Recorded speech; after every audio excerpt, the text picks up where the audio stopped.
আমি মোহাম্মদ দেলোয়ার হোসেন। আপনাদেরকে আজকে রিমাটোলজি অংশটা আপনাদেরকে আহ, সংক্ষিপ্ত আকারে বলবো, যেহেতু আসলে এটা তো অনেক বড় একটা মেডিসিন, একটা বড় সাবজেক্ট। এটা ইনক্লুড করে প্রায় 200-র বেশি রিমাটিক ডিসঅর্ডার্সকে। ICD-10 অনুযায়ী রিউমাটোলজিক্যাল কন্ডিশন প্রায় 735 ধরনের রিউমাটোলজিক্যাল কন্ডিশনস আছে। তার ভিতরে আজকে আমরা কিছু কমন রিউমাটোলজিক্যাল কন্ডিশনস নিয়ে আলোচনা করব, যেগুলোকে আমরা কমনলি এনকাউন্টার করতে হয় আউটডোর এবং ইনডোর সেট আপে হসপিটালগুলোতে। তো যেহেতু এইটা আয়োজন করা হয়েছে উপজেলা হেলথ কমপ্লেক্সের ডক্টররা কিভাবে ম্যানেজ করবেন তাদের জন্য, সেই আঙ্গিকেই আয়োজন করা হয়েছে। তাই আমি শুধু আহ, খুব বেসিক বেসিক কথাগুলোই আলোচনা করার চেষ্টা করব। আমরা এখন এই মুহূর্তে 9টা 19 বেজে গেছে। আমরা যত দ্রুত সম্ভব এটা শেষ করার চেষ্টা করব। কমন রিউমাটোলজিক্যাল কন্ডিশনস বলতে আমরা যেগুলো তো বুঝি, সাধারণত ইনফ্লামেটরি আর্থ্রাইটিস মোস্ট কমন হচ্ছে, স্পন্ডাইলো আর্থ্রাইটিস। অনেকের কাছে মনে হতে পারে রিউমাটয়েড আর্থ্রাইটিস মনে হয় কমন কম্পারেটিভলি রিউমাটোলজিক্যাল ডিসঅর্ডারের মধ্যে। না, স্পন্ডাইলো আর্থ্রাইটিসটা বেশ কমন। এটার প্রিভেলেন্স, ওয়ার্ল্ড ওয়াইড প্রিভেলেন্স প্রায় 0.75%। প্রায় শতকরা 100-তে একজন মানুষের কাছাকাছি মানুষ স্পন্ডাইলো আর্থ্রোপ্যাথিতে ভুগছেন সারা ওয়ার্ল্ডে। তারপর রিমাটয়েড আর্থ্রাইটিস, বাচ্চাদের জন্য juvenile idiopathic arthritis, psoriatic arthritis, reactive arthritis. এগুলো ছাড়াও কানেকটিভ টিস্যু কিছু ডিজিজ আছে, যেমন systemic lupus erythematosus, systemic sclerosis, Sjogren syndrome, dermatomyositis, polymyositis, mixed connective tissue disease, undifferentiated connective tissue disease. These are the disease which includes multiple systems these are the disease which involves multiple systems। তো হচ্ছে এই জন্য রিমাটোলজিস্টকে always একজন ভালো internist হতে হয়। ভালো medicine specialist না হলে রিউমাটোলজিস্টরা ভালো চিকিৎসা দিতে পারেন না। কারণ এই প্রত্যেকটা ডিজিজই মাল্টিপল সিস্টেমকে ইনভলভ করে থাকে সাধারণত। দেন ক্রিস্টাল ইনডিউসড আর্থোপ্যাথিস এর মধ্যে রয়েছে গাউট, সিউডো গাউট এবং basic calcium phosphate deposition disease. Degenerative এবং কিছু mechanical disorder, this are the most common. Osteoarthritis is a common condition, common rheumatological condition. Then cervical lumbar spondylosis, fibromyalgia. Some of the vasculitis are here. আর যে giant sell arteritis এবং তাকায়াসো arteritis, এদেরকে আমরা সাধারণত large vessel vasculitis বলে থাকি। আর poly arteritis nodosa এবং Kawasaki disease, this two are medium vessel vasculitis. Then আমরা স্মল ভেসেল ভাস্কুলাইটিসকে সাধারণত দুই ভাগে ভাগ করি। একটা হচ্ছে আনকা অ্যাসোসিয়েটেড ভাস্কুলাইটিস, আর হচ্ছে immuno complex mediated small vessel vasculitis. ANCA associated vasculitis আবার তিন ধরনের। এর মধ্যে হচ্ছে granulomatosis with polyangiitis, microscopic polyangiitis, eosinophilic granulomatosis with polyangiitis, এবং আইজিএ ভাস্কুলাইটিস, যার পুরাতন নাম ছিল হ্যানক শনলেই পারপুরা। আরো কিছু মিসেলেনাস ডিসঅর্ডার্স আছে যেগুলো নিয়ে কথা বলা যেতে পারে, যেমন সার্কয়েডোসিস, রিলাপসিং পলিকন্ড্রাইটিস, ব্যাচেট ডিজিজ, অটো ইনফ্লামেটরি সিনড্রোমস। সবগুলো ডিজিজ নিয়ে আজকে আলোচনা করা পসিবল না। যেগুলো কমনলি এনকাউন্টার করা হয় এইরকম কিছু ডিজিজ নিয়ে আমরা আলোচনা করার চেষ্টা করব। ফার্স্ট অফ অল আমাদেরকে যেহেতু রুগীদেরকে জয়েন্ট পেইন নিয়ে রুগীরা আসে, সেহেতু আমাদেরকে জানতে হবে ইনফ্লামেটরি এবং মেকানিক্যাল জয়েন্ট পেইনের মধ্যে পার্থক্য। কারণ হচ্ছে এই পার্থক্য করতে না পারলে আমরা মানে মূল ডিজিজ আইডেন্টিফাই করার ক্ষেত্রে পিছিয়ে থাকবো। আমরা সকলেই এমবিবিএস এর নলেজ থেকে জানি যে হচ্ছে ইনফ্লামেটরি জয়েন্ট পেইন সাধারণত অ্যাক্টিভিটিতে ইমপ্রুভ করে এবং রেস্টে বাড়ে। এই জন্য সকালবেলা যখন রোগীরা ঘুম থেকে ওঠে, তাদের মর্নিং স্টিফনেস থাকে এবং এটা সাধারণত 30 মিনিটের বেশি হয়। কোনো কোনো জায়গায় এটা 1 আওয়ারের কথা উল্লেখ করা আছে। এবং এই যাদের ইনফ্লামেটরি কন্ডিশনস থাকে তাদের সাধারণত কিছু সিস্টেমিক ফিচার্স থাকে, যেমন হচ্ছে তাদের fever, arthralgia, myalgia, weight loss, anorexia. This are the some systemic features. In the other sense এদেরকে কনস্টিটিউশনাল সিমটমসও বলা হয়। এই কনস্টিটিউশনাল সিমটমস গুলোও এদের থাকে। এবং এই ক্ষেত্রে আর্থ্রাইটিস, ইনফ্লামেটরি জয়েন্ট পেইন যদি থাকে, সাধারণত ওই জয়েন্ট গুলোর উপরে সোয়েলিং, রেডনেস, টেন্ডারনেস এবং হচ্ছে ওয়ার্মথ, মানে একটু টেম্পারেচার বেশি পাওয়া যাবে ওই সব জায়গাতে সাধারণত। On the other hand mechanical joint pain গুলোর মর্নিং স্টিফনেস 30 মিনিটের কম, তেমন ফ্যাটিক থাকবে না, অ্যাক্টিভিটিতে এগুলো বাড়বে, রেস্ট নিলে ইমপ্রুভ করবে, কোনো কনস্টিটিউশনাল ফিচার্স পাওয়া যাবে না। ফার্স্ট অফ অল আমরা স্পন্ডাইলো অর্থোপ্যাথি সম্পর্কে জানবো, যে হচ্ছে একজন ইয়ং মানুষের সবচেয়ে প্যাথেটিক কষ্টটা হচ্ছে যে হচ্ছে একটা ইয়ং মানুষের এই স্পন্ডাইলো অর্থোপ্যাথি হয়, এবং রোগীটা যখন বয়স বাড়তে থাকে তখন দেখা যায় যে সে হচ্ছে একদম পঙ্গু হয়ে যায়। তা আমরা চাই না যে কোনো মানুষ পঙ্গু হয়ে যায়। শতকরা একজন মানুষ স্পন্ডাইলো আর্থ্রোপ্যাথিতে ভোগে, তারা যদি পঙ্গু হয়ে যায় তাহলে সমাজে কি পরিমাণ পঙ্গু মানুষের তৈরি হবে। এ, সেই দিক দৃষ্টি থেকে বিচার করলে আমরা স্পন্ডাইলো আর্থ্রোপ্যাথির ভালো চিকিৎসা আমরা দেওয়ার চেষ্টা করব। তো হচ্ছে স্পন্ডাইলার আর্থ্রোপ্যাথি সম্পর্কে আমাদেরকে যদি জানতে চাই, এটাকে আমরা একটা গ্রুপ অফ কন্ডিশনস হিসাবে আখ্যায়িত করে থাকি। এই স্পন্ডাইলো আর্থ্রোপ্যাথি সাধারণত এক্সিয়াল স্কেলেটনকে ইনভলভ করে, তবে অনেক সময় আবার পেরিফেরাল জয়েন্টস, অ্যানথেসিস, স্কিন, আইস এবং গার্ডকে ইনভলভ করে। অ্যানথেসিস বলতে আমরা সাধারণত সেই সকল এন্ড পয়েন্টকে বুঝি যেখানে মাসলস, লিগামেন্টস, টেন্ডনস, বনি যে সকল পয়েন্টে মিলিত হয়, সেই পয়েন্টগুলোকে সাধারণত অ্যানথেসিস হিসেবে সাব্যস্ত করা হয়। যদি আমরা স্পন্ডাইলো অর্থোপেডিককে ক্লাসিফাই করি, তাহলে মূল যে ক্লাসিফিকেশন গুলো পাওয়া যায় সেগুলো হচ্ছে অ্যানকাইলোসিং স্পন্ডাইলাইটিস, মানে এক্সিয়াল এসপিএ, যেটা রেডিওলজিক্যালি পাওয়া যাবে তাদেরকে অ্যানকাইলোসিং স্পন্ডাইলাইটিস হিসেবে সাব্যস্ত করা হয়। আর যাদেরকে রেডিওগ্রাফিক কোনো চেঞ্জ আসে না কিন্তু ক্লিনিক্যালি পাওয়া যায় যে এক্সিয়াল এসপি এর মতো ফিচার পুরোপুরি, তাদেরকে আমরা নন রেডিওগ্রাফিক এক্সিয়াল এসপি হিসেবে লেবেল করতে পারবো।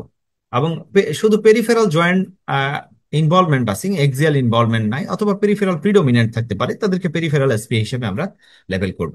আর সুরিয়াটিক আর্থ্রাইটিস, যাদের সুরিয়াসিস বা সুরিয়াটিক নেইল চেঞ্জ বা ফ্যামিলি হিস্ট্রি অফ সুরিয়াসিস থাকে, তাদের ক্ষেত্রে এরকম সুরিয়াটিক আর্থ্রাইটিস হওয়ার পসিবিলিটি থাকে।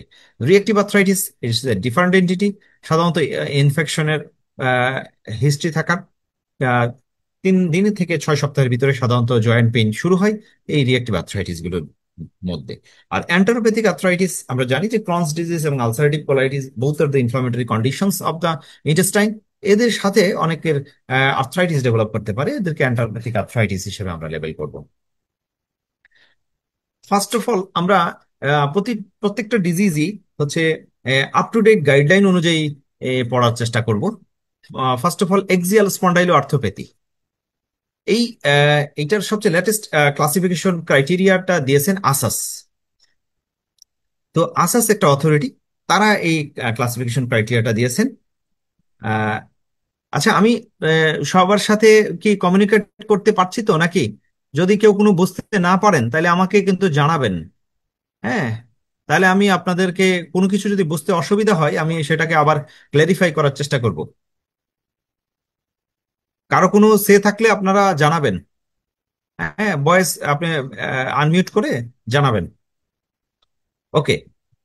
তো আসাস ক্লাসিফিকেশন ক্রাইটেরিয়া অনুযায়ী এন্ট্রি ক্রাইটেরিয়া হচ্ছে পেশেন্টের লো ব্যাক পেইন অথবা ব্যাক পেইন তার 3 মাস বা তার বেশি থাকতে হবে, এবং এইজ অফ অনসেট থাকতে হবে 45 বছরের নিচে এই সকল পেশেন্টদের।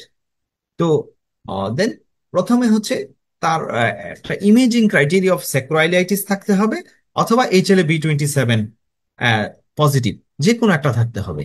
যদি কারো স্যাক্রোইলাইটিস পাওয়া যায় ইমেজিং করে, তাদের ক্ষেত্রে এসপি এর 11টা ফিচার্স এর মধ্যে যদি যে কোনো একটা ফিচার্স থাকে, এখানে লিস্ট অফ এসপি এর ফিচার্স দেওয়া আছে, যেমন হচ্ছে inflammatory back pain, arthritis, enthesitis, uveitis, dactylitis, psoriasis, Crohn's disease অথবা ulcerative colitis, good response to the NSAIDs, family history for SpA, HLA-B27, elevated CRP. এখানে একটা একটা ক্রাইটেরিয়া হচ্ছে যে এনএসএইড দেওয়ার পরে যে হচ্ছে রোগীদের ব্যথার খুব ভালো উন্নতি হবে।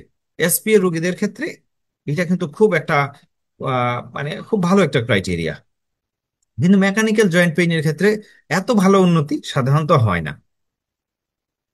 আর হচ্ছে স্যাক্রোইলাইটিস এর ডেফিনিশনে বলা আছে যে হচ্ছে এটা এক্স রে অথবা এমআরআই করে যদি এমআরআই তে অ্যাক্টিভ ইনফ্লামেশনের ফিচার পাওয়া যায়, তাহলে এটা অথবা রেডিওগ্রাফি মানে নর্মাল যে এক্স রে, এই এক্স রে তে মডিফাইড নিউর ক্রাইটেরিয়া আছে, সেই ক্রাইটেরিয়া অনুযায়ী যদি তাদের বাইলেটারাল গ্রেড 2 স্যাক্রোয়াইলাইটিস অথবা ইউনিল্যাটারাল গ্রেড 3 or 4 স্যাক্রোয়াইলাইটিস থাকে, তাহলে সেই ক্ষেত্রে তাকে স্যাক্রোয়াইলাইটিস হিসেবে ধরা যাবে। আর যদি কারো HLA-B27 পজিটিভ থাকে, তার লিস্ট দুইটা ফিচার থাকতে হবে এখান থেকে, তাহলে তাকে আমরা এক্সিয়াল এসপিএ অথবা অ্যানকাইলোসিং স্পন্ডাইলাইটিস হিসেবে তাকে আমরা লেবেল করতে পারবো। ভাই একটা কোশ্চেন ছিল। হ্যাঁ, বলেন। পেরিফেরাল এসপিএ যেটা, ওইটার সাথে অস্টিও আর্থারাইটিস এর সাথে অনেক সময় কনফিউশন লাগে। আর আউটডোর পেশেন্টের ক্ষেত্রে HLA-B27 তো আসলে সবার ক্ষেত্রে করা পসিবল হয় না। সেক্ষেত্রে আমরা পেরিফেরাল এসপি এবং অস্টিও আর্থারাইটিস এটা কিভাবে আলাদা করবো আর কি, যদি বলতেন। হ্যাঁ, হ্যাঁ, পেরিফেরাল এসপিএ তো এটা হচ্ছে পরে আমি পেরিফেরাল এসপিএ তে আসতেছি। পেরিফেরাল এসপিএ জয়েন্ট পেইন গুলো, এটারও একটা ক্লাসিফিকেশন ক্রাইটেরিয়া আছে। তবে পেরিফেরাল এসপিএ তে জয়েন্ট পেইন যেগুলো peripheral joint involve inflammatory type of joint pain হবে। আমরা শুরুতেই যে ক্লাসিফাই করেছিলাম, যে ডিফারেন্স দেখেছিলাম যে ইনফ্লামেটরি এবং মেকানিক্যাল জয়েন্ট পেইন কিভাবে পার্থক্য করব, দিস ইজ দ্য স্লাইড। এখানে আমরা এটা থেকে সুন্দর মতো করে ইনফ্লামেটরি জয়েন্ট পেইন এবং মেকানিক্যাল জয়েন্ট পেইন আলাদা করে ফেলতে পারবো। যেমন osteoarthritis is a mechanical joint pain, আর ইনফ্লামেটরি জয়েন্ট পেইন হবে পেরিফেরাল যে স্পন্ডাইলো আর্থোপ্যাথি আছে সেটাতে। তো সুতরাং আমরা সেটা ইজিলি ডিফারেন্সিয়েট করতে পারবো। This is the classification criteria of peripheral SPA. এইটাও আসাস ক্লাসিফিকেশন ক্রাইটেরিয়া, এটা this is latest. Peripheral arthritis যদি কারো থাকে, অথবা অ্যানথেসাইটিস থাকে, অথবা তার ড্যাকটিলাইটিস, অথবা তিনটা, যে কোনো দুইটা অথবা তিনটাও থাকতে পারে, plus one or more feature of SPA features. এই ক্ষেত্রে এসপিএ ফিচারের একটু তফাৎ আছে।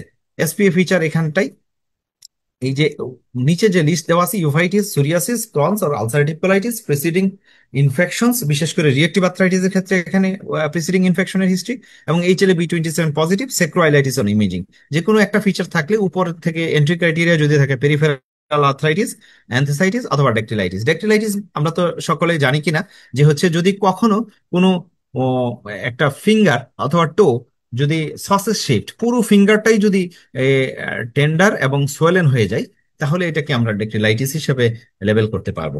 শুধু জয়েন্টের উপরে সোয়েলিং এমনটা নয়, যে পুরো ফিঙ্গার অথবা টো যদি সোয়েলেন হয় উইথ টেন্ডারনেস এবং পেইন। আর যদি কখনো ওই arthritis, enthesitis, dactylitis, inflammatory low back pain, family history of SpA, ডান পাশে যে এইখানকার যে এসপিএ ফিচার গুলো আছে তাদের 2 or more যদি থাকে, তাহলে আমরা তাকে পেরিফেরাল এসপিএ হিসেবে লেবেল করতে পারবো।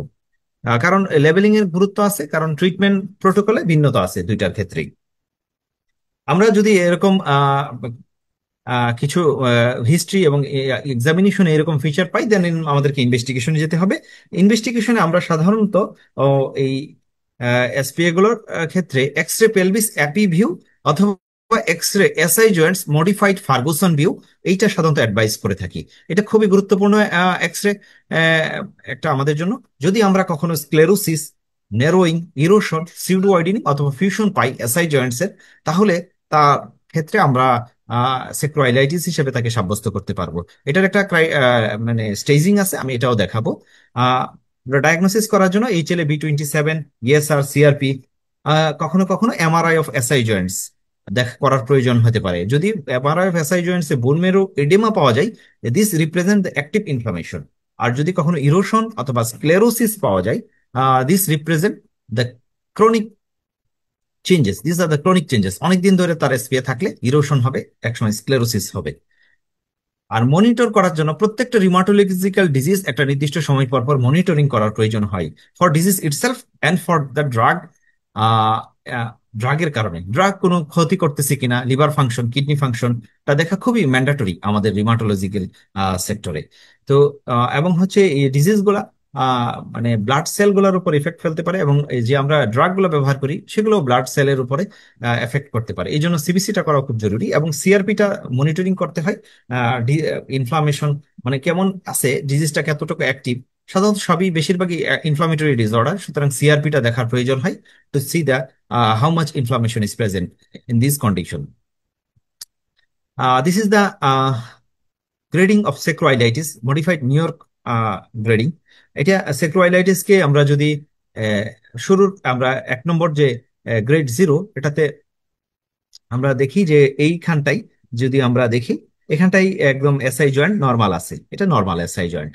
আর গ্রেড ওয়ানে this is doubtful, marginal sclerosis, এখানে সাদা, অল্প একটু সাদা, হ্যাঁ, এই যে এখানে একটু সাদা, অল্প একটু সাদা, আর এই জায়গায় মনে হচ্ছে একটু ইরোশন আছে, তাহলে this is doubtful, this is grade one. And grade two, when the marginal sclerosis is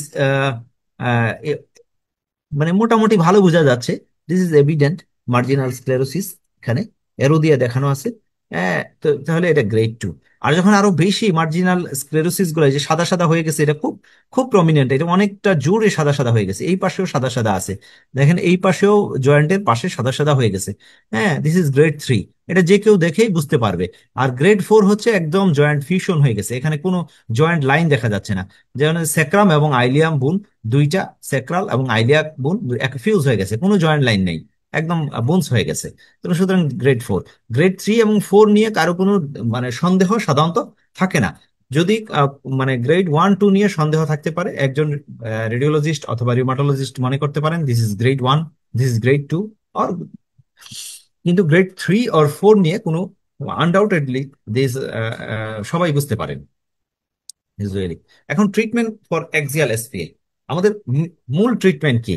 এই তো হচ্ছে প্রথমেই এই এক্সিয়াল এসপিএর ক্ষেত্রে non pharmacological treatment is a mandatory for all the patients. পেশেন্টকে সবাইকে বলতে হবে আপনারা রেগুলার এক্সারসাইজ করবেন, সকাল সন্ধ্যায় 2 বেলা করে এক্সারসাইজ করবেন। কিছু এক্সারসাইজের ইউটিউবে অনেক মডিউল পাওয়া যায়, এগুলা চাইলে ওনাদের রোগীদেরকে সাজেস্ট করা যায়। এক্সিএল এসপি এর জন্য আলাদা করে এক্সারসাইজের মডিউলও পাওয়া যায়, এগুলা অ্যাডভাইস করা যেতে পারে। ফিজিওথেরাপি সেন্টারেও যে কেউ কেউ শিখে আসতে পারে, কিছুদিন করে আসতে পারে। আর তাদেরকে স্মোক করা বন্ধ করতে হবে। তবে ফার্মাকোলজিতে ফার্স্ট লাইন ট্রিটমেন্ট হচ্ছে অ্যানাসিড। অনেকে মনে করে যে হচ্ছে যে অ্যানাসিড মনে হয় বেশি দিন দেওয়া যাবে না, তবে গাইডলাইন গুলো অ্যানাসিড কি ফার্স্ট লাইনে অ্যাডভোকেট করে। যদি কারো অ্যানাসিড দিয়ে খুব ভালো কন্ট্রোলে থাকে, তাকে অ্যানাসিড কন্টিনিউয়াসলি চালানো যাবে, এবং হচ্ছে সে বছরের পর বছরও চালানো যাবে, কিন্তু তাকে মনিটর করতে হবে যে হচ্ছে সিবিসি, এসজিপিটি, ক্রিয়েটিনিন, তার রেনাল এবং লিভার ফাংশন হ্যাম্পার্ড হচ্ছে কিনা, কোনো ব্লাড লাইনে কোনো সমস্যা হচ্ছে কিনা, এগুলা রেগুলার চেক আপ করতে হবে 1.5 মাস পর পর প্রথম দিকে। এবং ডিজিজ যদি কন্ট্রোলে থাকে দেন হচ্ছে 3 মাস পর পর সারা জীবন রেগুলার চেক আপ করে এনএসএইড চাইলে সারা জীবনও দেওয়া যেতে পারে। কিন্তু আমরা সাধারণত একটু ভয় পাই, আমরা এনএসএইড কে একসময় টেপার ডাউন করতে চাই। সেই ক্ষেত্রে আমরা যদি এক্সিএল এসপিএ হয়, আমাদের দেশের পার্সপেক্টিভে আমরা সাধারণত জ্যাক ইনহিবিটরকে, বিশেষ করে টফাসিটিনিব এবং ওপারডাসিটিনিব আমরা ব্যবহার করতে পারি। গাইডলাইনে এই দুটার কথাই বেশি বলা আছে। কেউ কেউ বারিসিটিনিব ব্যবহার করেন, কিন্তু গাইডলাইনে ওইগুলো নাই। আর বিদেশি গাইডলাইন গুলোতে আমরা তো সাধারণত ACR, American college of rheumatology, এবং হচ্ছে ইউলার, ইউরোপিয়ান লিগ এগেনস্ট রিউমাটিজম, এদের গাইডলাইন গুলো সাধারণত ফলো করে থাকি। এদের গাইডলাইন অনুযায়ী টিএনএফ ইনহিবিটরসটাকে আগে রাখা হয়েছে জ্যাক ইনহিবিটরস এর আগে। টিএনএফ ইনহিবিটরস আমাদের দেশে অ্যাডালিমুমাব, ইটানারসেপ্ট অ্যাভেলেবল আছে, আমরা চাইলে এক্সিআরএসপি তে এগুলো ব্যবহার করতে পারি। ইন্টারলিউকিন 17 ইনহিবিটর, সেকুকিনুমাব, ইক্সিকিজুমাব ব্যবহার করতে পারি। তবে যেটা সবচেয়ে বেশি সাবধানতা সেটা হচ্ছে glucocorticoid is not recommended from any kind of guideline. SPA তে কখনোই গ্লুকোকর্টিকয়েড ইউজ করা উচিত নয়, শুধু লোকাল ইনজেকশন দেওয়া যেতে পারে, local glucocorticoid injection. Axial involvement যেমন এসআই জয়েন্টেও দেওয়া যেতে পারে, এবং অন্য কোনো পেরিফেরাল জয়েন্ট ইনভলভ থাকলে সেই সব পেরিফেরাল জয়েন্টেও ইনজেক্টেবল গ্লুকোকর্টিকয়েড ইন্ট্রাআর্টিকুলারলি দেওয়া যেতে পারে। আহ, দেন, ভাইয়া একটা কোশ্চেন ছিল। হ্যাঁ বলেন। ভাইয়া যে এনএসিআইডি তে আসলে অনেক প্রকার আছে, ইনফ্লামেটরি বা নন ইনফ্লামেটরি, কোনটাতে আসলে কোনটা ভালো কাজ করে প্র্যাকটিক্যালি যদি একটু বলতেন, বা কোনটা কতদিন হ্যাঁ, দিব? আচ্ছা, এনএসএইড নিয়ে অনেক কিছু বলার আছে, তবে হচ্ছে গাইডলাইনে কোনো এনএসএইড কে একটার উপরে আরেকটার বেটার কোনো মানে হেড টু হেড ট্রায়াল ওরকম ভাবে নাই, এবং বলতেও পারে নাই, কারণ হচ্ছে কোম্পানিগুলোর সাথেই হয়তো বা হেড টু হেড ট্রায়াল করা নাই। তবে গাইডলাইন গুলোতেও কোনোটাকে বেটার বলে নাই। তবে যদি কোনো পেশেন্টের জিআই আপসেট থাকে, তাদের ক্ষেত্রে আমরা কক্স টু ইনহিবিটর ফার্স্ট লাইনে রাখতে পারি। আবার যাদের ইডিমা হয়ে যায় সহজে, তাদেরকে কক্স টু ইনহিবিটর, যেমন ইটোরিকক্সিবে অনেক বেশি ইডিমা হয়, এদের ক্ষেত্রে আমরা এটা অ্যাভয়েড করতে পারি। এ, আবার হচ্ছে যাদের কার্ডিয়াক প্রবলেম আছে, ইসকেমিক হার্ট ডিজিজ আছে, তাদের ক্ষেত্রে naproxen should B a good choice. অথবা যাদের এইসব প্রবলেম নাই, তাদের ক্ষেত্রে এই নিয়ে এনএসএইড চয়েস করতে পারি, যেমন হচ্ছে অ্যাসিক্লোফেনাক ব্যবহার করতে পারি, আমরা আইবুপ্রোফেন ব্যবহার করতে পারি, ইন্ডোমেথাসিন ব্যবহার করতে পারি। তবে আমাদের প্র্যাকটিক্যাল লাইফে ইন্ডোমেথাসিনকে একটু বেটার মনে হয় কম্পারেটিভলি, কিন্তু এটার হচ্ছে হাই ডোজে দেওয়া একটু কঠিন হয়। শোনা যাচ্ছে? জি ভাইয়া, মানে আসলে আপনাকে যদি বলি, আপনি প্র্যাকটিক্যালি কোন এনএসআইটি কে চুজ করেন? হ্যাঁ,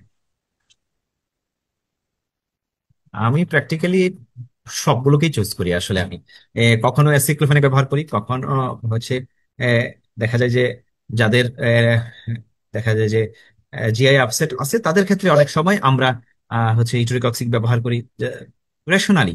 যাদের আহ, হচ্ছে কার্ডিও ইসকেমিক হার্ট ডিজিজ আছে তাদের ক্ষেত্রে আমরা অনেক সময় এনাপ্রোক্সেন ব্যবহার করি। তবে আমি যেহেতু কম দামা অ্যানাসাইড গুলাকে যেহেতু লম্বা সময় ধরে দেওয়ার প্রয়োজন হয়, সেহেতু কম দামা অ্যানাসাইড হচ্ছে ইন্ডোমেথাসিন, তারপর এসিক্লোফেনাক, এগুলো আমি ব্যবহার করার বেশি স্বাচ্ছন্দ্য বোধ করি। এগুলোর দাম কম আছে, রোগীরা এফোর্ড করতে পারি ইজিলি। আমি ইউজুয়ালি এটাই বেশি ইউজ করার চেষ্টা করি, এবং হচ্ছে আমি কন্টিনিউয়াস ইউজ করার পক্ষপাতী। দেখা যায় ইন্টারাপ্টেড ইউজের চেয়ে কন্টিনিউয়াস ইউজ করলে মানে তার সাইড ইফেক্ট হওয়ার প্রবণতা বেশ কম থাকে। দেন ইন্ডোমেথাসিন পেরিফেরাল আসলে কত ডোজে দেওয়া যায়? ইন্ডোমেথাসিন এটা 75, এটা ইন্ডোমেথাসিন কি হাইস্ট বিডি ডোজ ডোজে হচ্ছে, দেওয়া যায় কিনা? হ্যাঁ, 75 মিলিগ্রাম বিটি করে দেওয়া যেতে পারে হাইয়েস্ট। তবে আমরা সাধারণত 25 মিলিগ্রাম সকালে একটা, দুপুরে একটা, রাতে দুইটা দেওয়া পছন্দ করি। যদি কারো বাড়ানো হয় তাহলে আমরা আহ, বাড়াই কখনো কখনো। তবে 75 মিলিগ্রাম দুই বেলা দিলে আমরা খুব দীর্ঘদিন দেই না সাধারণত। আমরা একটু টেপার করে আর একটু নিচে নিয়ে আসি 25 মিলিগ্রাম টিডিএস, অথবা সকালে একটা, দুপুরে একটা, রাতে দুইটা দিই, কারণ সাধারণত রাতে ইনফ্লামেটরি পেইন গুলো বেড়ে যায় এবং সকালের দিকে বেশি থাকে। এই জন্য রাতে দুইটা দিলে ইফেক্টিভ একটু বেশি হয়। আমাদের ইউজুয়াল প্র্যাকটিসটা এরকম ইন্ডোমেথাসিনের ক্ষেত্রে। Thank you. ওকে। যে পেরিফেরাল এসপিএতে NSAID is the first line drug. Local glucocorticoid injection দিতে পারি যদি একটা অলিগো অথবা মনো আর্থ্রাইটিস হয়, যদি একটা বা অল্প কয়েকটা জয়েন্ট ইনভলভমেন্ট হয় সেক্ষেত্রে দেওয়া যেতে পারে। আর এই সকল ক্ষেত্রে আমরা conventional DMARD sulfasalazine is the first line drug. Sulfasalazine যদি কোনো কারণে দেওয়া না যায়, কোনো মানে যদি ড্রাগ হাইপার সেন্সিটিভিটি থাকে, তখন সেই ক্ষেত্রে আমরা মেথোট্রেক্সেট, লেফলোনোমাইড এগুলো ব্যবহার করতে পারি। অর্থাৎ সালফাসালাজিনের রেসপন্স না হলে ওগুলোতে যেতে পারি। এগুলোতেও রেসপন্স না হলে আমরা Jack inhibitors, TNF, interleukin 17 inhibitors, এগুলো আমরা ফার্দার অ্যাপ্রোচ করতে পারি। এবং প্রত্যেকটা রিমাটোলজিক্যাল ডিজিজকে মনিটরিং করা খুবই গুরুত্বপূর্ণ, কারণ আমরা এই ডিজিজগুলো ইভলভিং ডিজিজ। আজকে একরকম আছে, কালকে আরেক রকম হয়ে যাবে। যে আমরা ট্রিটমেন্ট দিচ্ছি এই ট্রিটমেন্ট গুলাকেও মনিটর করতে হয় খুব কোশ্বাসলি, কারণ এই ট্রিটমেন্ট গুলাও লিভার কে হ্যাম্পার করতে পারে, রেনাল ফাংশনকে হ্যাম্পার করতে পারে, এবং ইনফেকশনের রিস্ক বাড়িয়ে দিতে পারে। এই জন্য রেগুলার মনিটরিং করা খুবই গুরুত্বপূর্ণ। এবং আমরা এই এসপিএ কে মনিটর করার জন্য আজদাস এবং বাজদাই দিয়ে, এটা স্ক্রিনিং টুল, এগুলো দিয়ে করা যেতে পারে। আর আপনারা ওগুলা ছাড়াও এমনিতেই এই, শুধু ভিজুয়াল অ্যানালগ স্কেল দিয়ে, যে হচ্ছে পেইনের 10-এর ভিতরে কত পেইন, এটা দিয়েও করা যেতে পারে। আর এমনি investigation CBC, liver function, renal function এবং ইনফেকশন রিস্ক, এগুলা দেখা উচিত। কখনো কখনো এক্সট্রা আর্টিকুলার ম্যানিফেস্টেশন দেখা দেয়, যেমন হচ্ছে ইউভাইটিস দেখা দিতে পারে। কখনো কোনো কোনো পেশেন্টের কার্ডিও ইনভলভমেন্ট হইতে পারে, যেমন হচ্ছে অ্যাওর্টিক রিগার্জিটেশন অথবা কন্ডাকশন ডিলে, অথবা দেখা যেতে পারে আইএলডি ডেভেলপ, খুব রিয়ারলি এগুলো মনিটর করার প্রয়োজন হয়। যদি কারো স্কিনের সোরিয়াসিস থাকে অথবা আইবিডির কোনো হিস্ট্রি থাকে, এগুলাকেও মনিটরে আনতে হয়। শুরুর দিকে অ্যাক্টিভ ডিজিজ থাকলে 1 থেকে 3 মাস পর পর মনিটর, এবং হচ্ছে ডিজিজ একদম স্টেবল থাকলে 3 থেকে 6 মাস পর পরও করা যেতে পারে মনিটরিংটা। দেন রিয়েক্টিভ আর্থ্রাইটিস, টিপিক্যাল প্রেজেন্টেশন সাধারণত এটাকে যে নতুন যে ক্রাইটেরিয়া আসছে এটা থেকে সাধারণত পেশেন্টের একটা ডায়রিয়া, একদিনের ডায়রিয়া অথবা ডিজিউরিয়া, অথবা হচ্ছে ডিসচার্জ থ্রু দা ইউরেথ্রা, এইটার একদিনের একটা হিস্ট্রি থাকবে। তার 3 দিন থেকে 6 সপ্তাহের মধ্যে সাধারণত এই জয়েন্ট পেইন নিয়ে রোগীরা প্রেজেন্ট করে। ইউজুয়ালি অ্যাসিমেট্রিক অলিগোআর্থ্রাইটিস হয়, অ্যান্থাসাইটিস, ডেক্টিলাইটিস, কনজাংটিভাইটিস, ইউভাইটিস, ইউরেথ্রাইটিস, মিউকোকুটেনিয়াস লেশনস, এগুলা খুব কমনলি থাকতে পারে। আর হচ্ছে আহ, যে সকল পেশেন্টের HLA-B27 পজিটিভ থাকবে, এই রিয়েক্টিভ আর্থ্রাইটিস পেশেন্টের যদি আমরা মনিটর করি, এদের ক্ষেত্রে ক্রনিক হয়ে যাওয়ার সম্ভাবনা বেশি থাকে। সাধারণত রিয়েক্টিভ আর্থ্রাইটিস গুলা সেলফ লিমিটেড হয়, তবে কখনো কখনো এগুলা ক্রনিক হয়ে যেতে পারে। ট্রিটমেন্ট হচ্ছে এনএসএইড।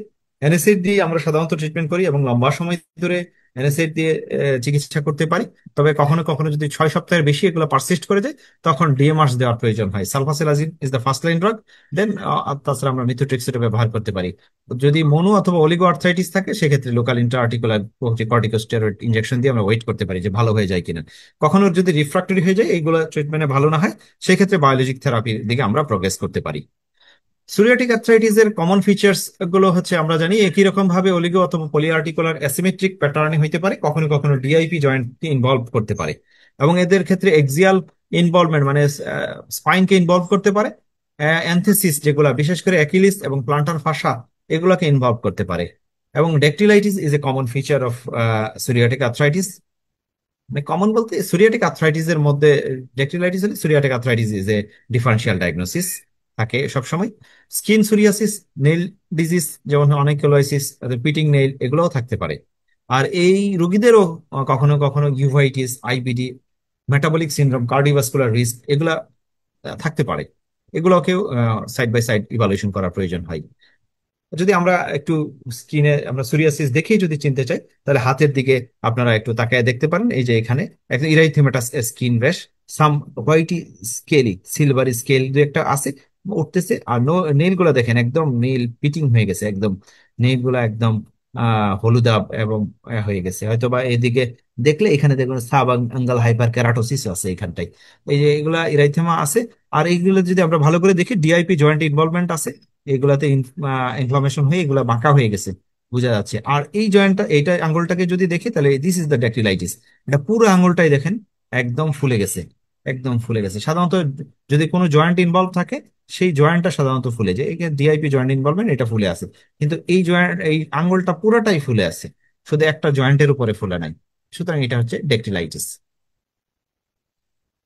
তো এটারও একটা ক্রাইটেরিয়া আছে, classification criteria. This is the CASPAR classification criteria. যদি কারো evidence of current psoriasis or personal history of psoriasis, current psoriasis থাকলে 2 পাবে। আর পার্সোনাল হিস্ট্রি, পূর্বে সোরিয়াসিস ছিল এখন বর্তমানে রানিং নাই, অথবা ফ্যামিলি হিস্ট্রি থাকলে 1 পাবে। সোরিয়াটিক নেল ডিস্ট্রফি থাকলে 1, রিমোটেড ফ্যাক্টর যদি নেগেটিভ হয় 1, আর যদি ডেকটিলাইটিস থাকে তারাও 1 পাবে। আর radiological evidence of juxta articular new bone formation, তারাও 1 পাবে। তো ক্যাসপার ক্রাইটেরিয়া যদি কখন কারো 0.3 বা তার বেশি থাকে, তাহলে আমরা তাকে সোরিয়াটিক আর্থ্রাইটিস হিসেবে লেবেল করতে পারবো। এদের ক্ষেত্রেও ট্রিটমেন্ট হচ্ছে নন ফার্মাকোলজিক্যাল, সবারই এক্সারসাইজ দিতে হবে, এবং এদের ক্ষেত্রে বিশেষ করে ওয়েট কন্ট্রোল দিতে হবে। সোরিয়াটিক আর্থ্রাইটিস এর পেশেন্টের ওয়েট, মানে এই পেশেন্ট গুলার হচ্ছে মেটাবলিক সিনড্রোম হয়, এই জন্য ওয়েট কন্ট্রোল করা, স্মোকিং সেজেশন করা খুবই গুরুত্বপূর্ণ। এবং স্কিনের জন্য টপিক্যাল অথবা ফটোথেরাপি আমরা ইউজ করতে পারি। এনএসএইট ফার্স্ট লাইন ড্রাগ। এবং এই পেশেন্টদেরকে আমরা যেহেতু ইরোসিভ আর্থ্রাইটিস, এই পেশেন্টদেরকে শুরু থেকে আমরা সিএসডিএমআরস, ফার্স্ট লাইন হচ্ছে মিথোট্রেক্সেট, মিথোট্রেক্সেট ব্যবহার করি। যদি মিথোট্রেক্সেট না করা যায় অথবা কোনো আহ, এটাতে কাজ না করে, তাহলে ল্যাফ্লুনামাইড, সালফাসালাজিন আনতে পারি পরবর্তীতে। এবং এগুলোতেও যদি কাজ না হয়, রিফ্রাক্টরি থাকে, তো সেক্ষেত্রে আমরা বায়োলজিক্স, বিশেষ করে এক্ষেত্রে TNF inhibitor, interleukin 17, interleukin 12, 23, interleukin 23 inhibitors, এগুলো আমরা ব্যবহার করতে পারি। এবং টার্গেটেড সিনথেটিক ডিএমআরস যেগুলো আছে হচ্ছে জ্যাক ইনহিবিটরস, ফসফোডাইএস্টারেস 4 ইনহিবিটর যেমন অ্যাপ্রিমিলাস্ট, এগুলো ব্যবহার করতে পারি। আর ইন্টারলেশনাল স্টেরয়েড তো দেওয়া যাবে, কিন্তু সিস্টেমিক স্টেরয়েড কখনই দেওয়া যাবে না, এই ক্ষেত্রে কন্ট্রাইন্ডিকেটেড। কারণ সিস্টেমিক স্টেরয়েড দিলে সাধারণত ভালো হবে, যখনই স্টেরয়েড বন্ধ করা হবে তখন খুবই ফ্লেয়ার আপ হবে, বোথ স্কিন এবং joint disease both flair up হবে। Now, this is the common presentation of the rheumatoid arthritis. আমরা যদি দেখি যে হচ্ছে ক্লিনিক্যাল পিকচার, এরকম হাত আমরা অনেক সময় দেখি, আমরা চাই না কারো হাত এরকম বাঁকা হয়ে যাক। তার আগে আমরা আর্লি ডায়াগনোসিস করার চেষ্টা করব। এই জন্য আপনাদেরকে এরকম ক্লাসের আয়োজন করা, যে হচ্ছে কোনো পেশেন্ট যদি এরকম symmetrical polyarthritis, mainly small joint involve করে থাকে যদি হ্যান্ড এবং ফিটে, এবং মর্নিং স্টিফনেস যদি 30 মিনিটের বেশি থাকে, এবং হচ্ছে অ্যাক্টিভিটিতে যদি তাদের ইমপ্রুভ করে, জয়েন্ট সোয়েলিং, পেইন, ডিফর্মিটি এগুলো যদি থাকে, fatigue, low grade fever, weight loss, এবং রিউমাটয়েড নডিউল, কখনো কখনো এই নডিউল গুলা কথা শোনা যাচ্ছে না। পালমোনারি অন্যান্য জায়গায়ও ইনভলভমেন্ট করতে পারে, এবং বিভিন্ন এক্সট্রা আর্টিকুলার ফিচার হিসাবে তাদের হচ্ছে আইএলডি, কার্ডিয়াক ইনভলভমেন্ট হতে পারে, কন্ডাকশন ডিলে, এবং হচ্ছে অকুলার যেমন স্ক্লেরাইটিস, এপিস্ক্লেরাইটিস, কেরাটোকনজাংটিভাইটিস, শিক্ষা, এই সকল প্রবলেমও হতে পারে। সেরোলজি যদি আমরা দেখি, রিউমাটয়েড ফ্যাক্টর, অ্যান্টিসিসিপি, এগুলো আমরা করতে পারি। এবং অ্যান্টিসিসিপিটাকে বলা হয় যে এটা মোস্ট রিলায়েবল। এটার সেন্সিটিভিটি এবং স্পেসিফিসিটি, সেন্সিটিভিটি দুইটারই সমান 70% মতো, স্পেসিফিসিটি অ্যান্টিসিসিপির অনেকটা বেশি। এবং হচ্ছে অ্যান্টিসিসিপি জয়েন্ট পেইন শুরু হওয়ার কয়েক বছর আগে থেকে পজিটিভ হতে পারে কারো কারো ক্ষেত্রে। সুতরাং যাদের অ্যান্টিসিসিপি পজিটিভ হবে তাদেরকে কেয়ারফুলি মনিটর করতে হবে। ভবিষ্যতে যদি জয়েন্ট পেইন শুরু হয় তখনই সাথে সাথে যাতে ট্রিটমেন্ট শুরু করা যায়। আমরা সাধারণত আগে থেকে করার সুযোগ তো নাই আমাদের দেশে। আমরা তো পেশেন্টের ব্যথা হইলে তারপরও করতে পারি না, দাম বেশি বলে এটার। বা একটু ইন্টারাপ্ট করি ভাইয়া।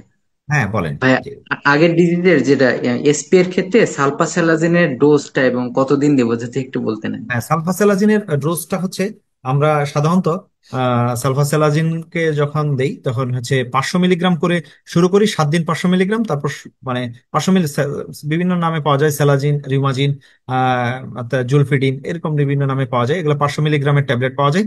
এগুলো সাধারণত রাতে একটা করে 7 দিন শুরু করি, তারপর সকালে একটা রাতে একটা করে 7 দিন, সকালে একটা রাতে দুইটা করে 7 দিন, তারপর সকাল দুইটা রাতে দুইটা করে চলমান চলবে দিয়ে দিই। কারো কারো ক্ষেত্রে আমরা 6টা পর্যন্ত যেতে পারি, মানে 3 গ্রাম পর্যন্ত আমরা ডোজ বাড়াতে পারি যদি রেসপন্স না হয়। ইউজুয়াল ডোজ হচ্ছে 2 গ্রাম, 500 মিলিগ্রাম, 4টা করে, মানে সকালে দুইটা রাতে দুইটা। হ্যাঁ, ওকে। রিউমাটয়েড আর্থ্রাইটিসের this is the well known classification criteria, 2010 ACR Euler classification criteria. এটা অনেকে জানেন, এটা ডেভিডসনেও আছে। এখান থেকে দেখে নিতে পারেন। যদি এখানে স্মল জয়েন্ট ইনভলভমেন্টেরই পয়েন্ট বেশি, যদি 10টার বেশি জয়েন্ট ইনভলভমেন্ট থাকে তাহলে এখানেই 5 পয়েন্ট পাওয়া যাবে। আর ডিউরেশন যদি 6 সপ্তাহের বেশি থাকে 1 পয়েন্ট পাওয়া যাবে। ক্লিনিক্যালি কাউকে টেস্ট না করেই রিউমাটয়েড আর্থ্রাইটিস হিসেবে সাব্যস্ত করা যাবে এই ক্লাসিফিকেশন ক্রাইটেরিয়া অনুযায়ী। তবে অবশ্যই টেস্ট করা উচিত, এবং আর রিউমাটয়েড ফ্যাক্টর এবং অ্যান্টিসিসিপি এই টেস্ট করে দেখা উচিত। যদি লো টাইটারে থাকে 2, আর হাই টাইটারে হলে 3। আর হচ্ছে সিআরপি, ইএসআর, এগুলো একটু করা উচিত। এদের ক্ষেত্রেও যদি অ্যাবনর্মাল থাকে 1 পাবে। তো টোটাল স্কোর 6 or more হলে আর এই হিসাবে আমরা লেভেল করতে পারবো। দিস আর দা, এটা মনে রাখতে হবে, এগুলো হচ্ছে classification criteria, this are not মানে definite criteria, or this are not diagnostic criteria. হ্যাঁ, তো হচ্ছে কিছু ডিজিজের ডায়াগনস্টিক ক্রাইটেরিয়াও আছে। তো এই সকল ডিজিজের ক্লাসিফিকেশন ক্রাইটেরিয়া, ডায়াগনস্টিক ক্রাইটেরিয়া করা খুবই ডিফিকাল্ট, এই জন্য ক্লাসিফিকেশন ক্রাইটেরিয়া হিসাবে করা হয়েছে। কারণ হচ্ছে এখানে একটু বাড়ানো কমানোর সুযোগ আছে, কারণ হচ্ছে এখানে ফিজিশিয়ানসের অনেক থিঙ্কিং করার সুযোগ থাকে। যে, এই এই ক্লাসিফিকেশন ক্রাইটেরিয়া দিয়ে অনেক রোগীকে, যেমন সোরিয়াটিক আর্থ্রাইটিসের রোগীকে রিমাটয়েড আর্থ্রাইটিস হিসেবে সাব্যস্ত করা যাবে। কিন্তু যার হচ্ছে ডেফিনেট সোরিয়াসিস আছে, হ্যাঁ, তার লো টাইটারে আর রিউমাটয়েড ফ্যাক্টর লো টাইটারে অ্যান্টিসিসিপি পজিটিভ থাকার পরেও তাকে সোরিয়াটিক আর্থ্রাইটিস হিসেবে সাব্যস্ত করতে হবে। কারণ সোরিয়াটিক আর্থ্রাইটিসে লো টাইটারে রিউমাটয়েড ফ্যাক্টর এবং অ্যান্টিসিসিপি থাকতে পারে। এই জন্য ক্লাসিফিকেশন ক্রাইটেরিয়া একদম মানে একদম ফাস্ট এন্ড হার্ড বলা যাবে না যে এটা এটা এটাই। হ্যাঁ, একটু শিথিলতা আছে এটা এগুলোর ক্ষেত্রে। আমরা যদি ট্রিটমেন্ট দেখি, আমরা শর্টকাটে যাচ্ছি তো এই জন্য। যদি, এটা হচ্ছে বাংলাদেশ রিউমাটোলজি সোসাইটির করা guideline, Bangladeshi guideline, this this is Bangladeshi guideline. আর এইটাই বাংলাদেশে প্রথম হয়েছে কোনো রিউমাটোলজিক্যাল ডিজিজের গাইডলাইন। তো হচ্ছে কোনো রোগীকে যদি আমরা রিউমাটয়েড আর্থ্রাইটিস হিসেবে সাব্যস্ত করি, ফার্স্ট লাইন ট্রিটমেন্ট হচ্ছে এই ক্ষেত্রে সিএসডিএমআর। একবার methotrexate is the first line anchor drug. এটা সবাইকে শুরু করতে হবে। যদি কেউ সহ্য করতে না পারে অথবা কোনো কারণে কন্ট্রাইন্ডিকেশন থাকে, যেমন হচ্ছে প্রেগনেন্সি, এরকম থাকলে সেক্ষেত্রে অন্য অন্য ড্রাগে যাওয়া যেতে পারে। তো হচ্ছে মিথোট্রেক্সাট দিতে হবে। সাথে আমরা যদি দিতে চাই শর্ট টার্ম গ্লুকোকর্টিকয়েড দিতে পারি, অবশ্যই less than 3 মান্থের দিতে হবে। কিন্তু এখানে থেকে একটা জিনিস ভুল করেন না, যে হচ্ছে ডেভিডসনের 20 মিলিগ্রাম পর্যন্ত গ্লুকোকর্টিকয়েডের কথা উল্লেখ করা আছে। কিন্তু সকল গাইডলাইন, বাংলাদেশ রিউমাটোলজি সোসাইটি থেকে শুরু করে ওয়ার্ল্ডের যেমন হচ্ছে এসিআর, ইউলার এবং বড় বড় যত অ্যাপলার, সকল গাইডলাইন 7.5 মিলিগ্রাম প্রেডনিসোলনের বেশি দিতে নিষেধ করছেন। কারণ হচ্ছে আহ, কিছু স্টাডিতে দেখা গেছে হাই ডোজ এবং লো ডোজ দেওয়াতে জয়েন্ট পেনের খুব একটা বেশি তফাৎ হয়নি। যেমন হচ্ছে সবারই লো ডোজে যেমন ইমপ্রুভমেন্ট হয়েছে, হাই ডোজেও ইমপ্রুভমেন্ট হয়েছে, বরঞ্চ হাই ডোজের সাইড ইফেক্ট গুলো বেশি হয়েছে। এই জন্য রিউমাটয়েড আর্থ্রাইটিসে স্টেরয়েড শুধু জয়েন্ট পেইনের জন্য যদি দেই আমরা, always low dose, 7.5 milligram is the highest dose. যদি কখনো রিউমাটয়েড এক্ষেত্রে আর্থ্রাইটিসের কি ওয়েটের সাথে কোনো সম্পর্ক নাই? না, এই ক্ষেত্রে ওয়েটের সাথে সম্পর্ক নাই। কিন্তু অন্যান্য অনেক ডিজিজ, রিউমাটোলজিক্যাল ডিজিজে আমরা সবসময় গ্লুকোকর্টিকয়েড লোন ওয়েট বেস চিন্তা করি, কারণ এই 7.5 মিলিগ্রাম তো খুবই কম। এটা এটা তো অ্যাডাল্ট পেশেন্টের জন্য আমরা বলতেছি। যদি বাচ্চা পেশেন্ট হয়, বাচ্চা পেশেন্টের তো ডায়াগনোসিস অন্য হবে, জিআইএ হবে, জুভেনাইল ইডিওপ্যাথিক আর্থ্রাইটিস, তাদের ক্ষেত্রে তো চিকিৎসা পদ্ধতি একটু ভিন্ন। তো এই ক্ষেত্রে আমরা সাধারণত 3 মাসের ভিতরে টেপার করে অবশ্যই স্টেরয়েড বন্ধ করে ফেলতে হবে যদি দেওয়ার প্রয়োজন হয়। তবে অনেক ক্ষেত্রেই দেওয়ার প্রয়োজন হয় না, পেশেন্টদেরকে শুধু এনএসএইড দিয়ে for the time being control করা যায়। আর methotrexate in the mean time যদি কাজ করা শুরু করে তাহলে তখন শুধু মিথোট্রেক্সেটই কন্ট্রোল রাখা যায়, তাদের ক্ষেত্রে এনএসএইডও পরবর্তী দেওয়ার প্রয়োজন হয় না ইউজুয়ালি। তবে ব্যতিক্রম কিছু কেস তো আছেই। আর যদি একটা দুইটা বা তিনটা পর্যন্ত জয়েন্ট ইনভলভমেন্ট থাকে তাদের ক্ষেত্রে ইন্ট্রা-আর্টিকুলার গ্লুকোকর্টিকয়েড আমরা দিতে পারি। আর যদি মিথোট্রিক্সেটে দেওয়া না যায় সেই ক্ষেত্রে আমরা লেফলুনামাইড দিতে পারি যদি ডিজিজ অ্যাক্টিভিটি হাই থাকে। আর যদি কারো প্রেগনেন্সি থাকে, প্রেগনেন্সিতে sulfasalazine is a very safe drug. আবার চাইল্ড বিয়ারিং পটেনশিয়াল যাদের হচ্ছে বাচ্চা নিতে চায় কিছুদিনের মধ্যে কনসিভ করতে চাই তাদের ক্ষেত্রে আমরা সালফাসালাজিন দিয়েও শুরু করতে পারি, যে এখন সে কনসিভের ট্রাই করছে। তো সেই ক্ষেত্রে আমরা এই ট্রিটমেন্ট দিয়ে আমরা মনিটর করতে থাকবো। 3 মাস পরে যদি তার ইমপ্রুভ করে যায় তাহলে তো আমরা এই ট্রিটমেন্টই চালাবো। আর যদি ইমপ্রুভ না করে তখন সেক্ষেত্রে দেখবো যে তাদের কোনো পোর প্রগনোস্টিক ফ্যাক্টর আছে কিনা। যেমন হচ্ছে পোর প্রগনোস্টিক ফ্যাক্টর, যে high titre of rheumatoid factor, anti CCP, আর ডিজিজ অ্যাক্টিভিটি। যদি ডিজিজ অ্যাক্টিভিটি মেজার করার জন্য ইউজুয়ালি আমরা এখানে DAS28 স্কোর ব্যবহার করি। এটা অনলাইনে পাওয়া যায়, এগুলো সব সব স্কোর স্কেল এগুলো সব অনলাইনে পাওয়া যায়। রিউমা হেল্পার নামে একটা অ্যাপ আছে, ওইটাতে পাওয়া যায়। এবং আরো অনেক ধরনের আছে, এটা অনলাইন থেকে ইজিলি ডাউনলোড করে নেওয়া যায়। হাই টেন্ডার আর সোয়েল এন্ড জয়েন্ট কাউন্ট যদি থাকে, হাই অ্যাকিউট ফেজ রিঅ্যাক্টেন্ট থাকে, this are the poor prognostic factor. এগুলো থাকলে আমরা হচ্ছে ফার্দার আরেকটা সিএসডিএমআর মানে কনভেনশনাল ডিএমআর, যেমন methotrexate, leflunomide, sulfasalazine, this are the conventional DMARDs. এগুলা এগুলা না দিয়ে, পোর প্রগনোস্টিক ফ্যাক্টর মানে তার রেসপন্স করার পসিবিলিটি কম, এগুলা দিয়ে তখন আমরা সরাসরি জ্যাক ইনহিবিটরে চলে যাব। টোফাসিটিনিব, ওপাটাসিটিনিব অথবা বারিসিটিনিব, এগুলো যে কোনো একটা দেওয়ার চেষ্টা করব। আর এগুলো সাধারণত টোফাসিটিনিব, বারিসিটিনিব এগুলো দেওয়ার জন্য আগে বেশ কিছু ও কষালি দিতে হয় সাধারণত। এগুলো এগুলো দেওয়ার আগে সকল ধরনের ইনফেকশন স্ক্রিন করে নিতে হয়, বিশেষ করে লো মানে ল্যাটেন্ট টিউবারকুলার ইনফেকশন আছে কিনা। আমরা যে মন্টু টেস্ট করতে পারি এবং হচ্ছে চেস্ট এক্সরে করে একটা লো সেট আপে করতে পারি। আর যাদের সুযোগ আছে তাদের হচ্ছে ইগ্রা করে কোয়ান্টিফেরন টিবি গোল্ড প্লাস এটা করে আমরা ল্যাটিন টিবি এক্সক্লুড করা উচিত। যদি পজিটিভ থাকে তাদেরকে ল্যাটিন টিবির ইনফেকশনের জন্য ট্রিটমেন্ট করে তারপরে এক মানে 3 মাসের জন্য ট্রিটমেন্ট সাধারণত, কিন্তু 1 মাস পর থেকে আমরা টোফাসিটিনিব শুরু করতে পারি। যদি তাদের এই ট্রিটমেন্টে ইমপ্রুভ করে যায় তাহলে আমরা এগুলা চালিয়ে যাব। আর যদি ইমপ্রুভ না করে তাহলে ফার্দার আমরা চেঞ্জ করতে পারি, চেঞ্জ করে অ্যানাদার জ্যাক ইনহিবিটর অথবা অন্য কোনো বায়োলজিক ডিএমআর যেগুলো আছে, যেমন হচ্ছে টিএনএফ ইনহিবিটর অথবা রিটুক্সিমেব, এই ধরনের ওষুধে আমরা ফার্দার প্রগ্রেস করতে পারবো। তবে এগুলা আপনাদের জন্য না, এগুলা হচ্ছে ফার্দার স্পেশালিস্ট যারা আছেন তারাই করবেন। আপনারা ওই উপর পর্যন্ত থাকলেই হবে, এই পর্যন্ত থাকেন। জ্যাক ইনহিবিটরের পরে আর ওদিকে যাওয়ার প্রয়োজন নাই। তবে জ্যাক ইনহিবিটর দিলে অবশ্যই কশাস থাকতে হবে। এবং রোগীদেরকে, এই সকল রোগীদেরকে অবশ্যই মানে ভ্যাকসিনেটেড করতে হবে এগেনস্ট ইনফ্লুয়েঞ্জা এবং নিউমোনিয়ার এগেনস্টে, এবং মেথোডিক হচ্ছে ভ্যাকসিনেটেড রোগ হেপাটাইটিস। শিডিউলটা কিরকম এক্ষেত্রে? জি, একটু লাউডলি বলবেন প্লিজ। জি, এক্ষেত্রে ভ্যাকসিনেটেড শিডিউলটা কেমন? যদি নিউমোনিয়ার ভ্যাকসিন হচ্ছে কনজুগেটেড ভ্যাকসিন যেটা আছে হচ্ছে এভিমার 13 নামে পাওয়া যায় বাংলাদেশি ইনসেপ্টার। এটা হচ্ছে বছর জীবনে একবার। তার এটা দেওয়ার 2 মাস থেকে 1 বছরের ভিতরে আমরা হচ্ছে যেটা পলিস্যাকারাইড ভ্যাকসিন ইনজেকশন হচ্ছে পলিস্যাকারাইড ভ্যাকসিন পাওয়া যায়। ওইটা হচ্ছে নিউমো 23 নামে পাওয়া যায়, আরো বিভিন্ন নামে আছে। এগুলা হচ্ছে আমরা 5 বছর অন্তর অন্তর দিতে পারি। আর হচ্ছে ইনফ্লুয়েঞ্জার ভ্যাকসিনটা হচ্ছে প্রতি বছর বছর ইনফ্লুভ্যাক্স টেট্রা নামে পাওয়া যায় আমাদের দেশে ইনসেপ্টর। অন্য কোম্পানি বানায়নি আর কি।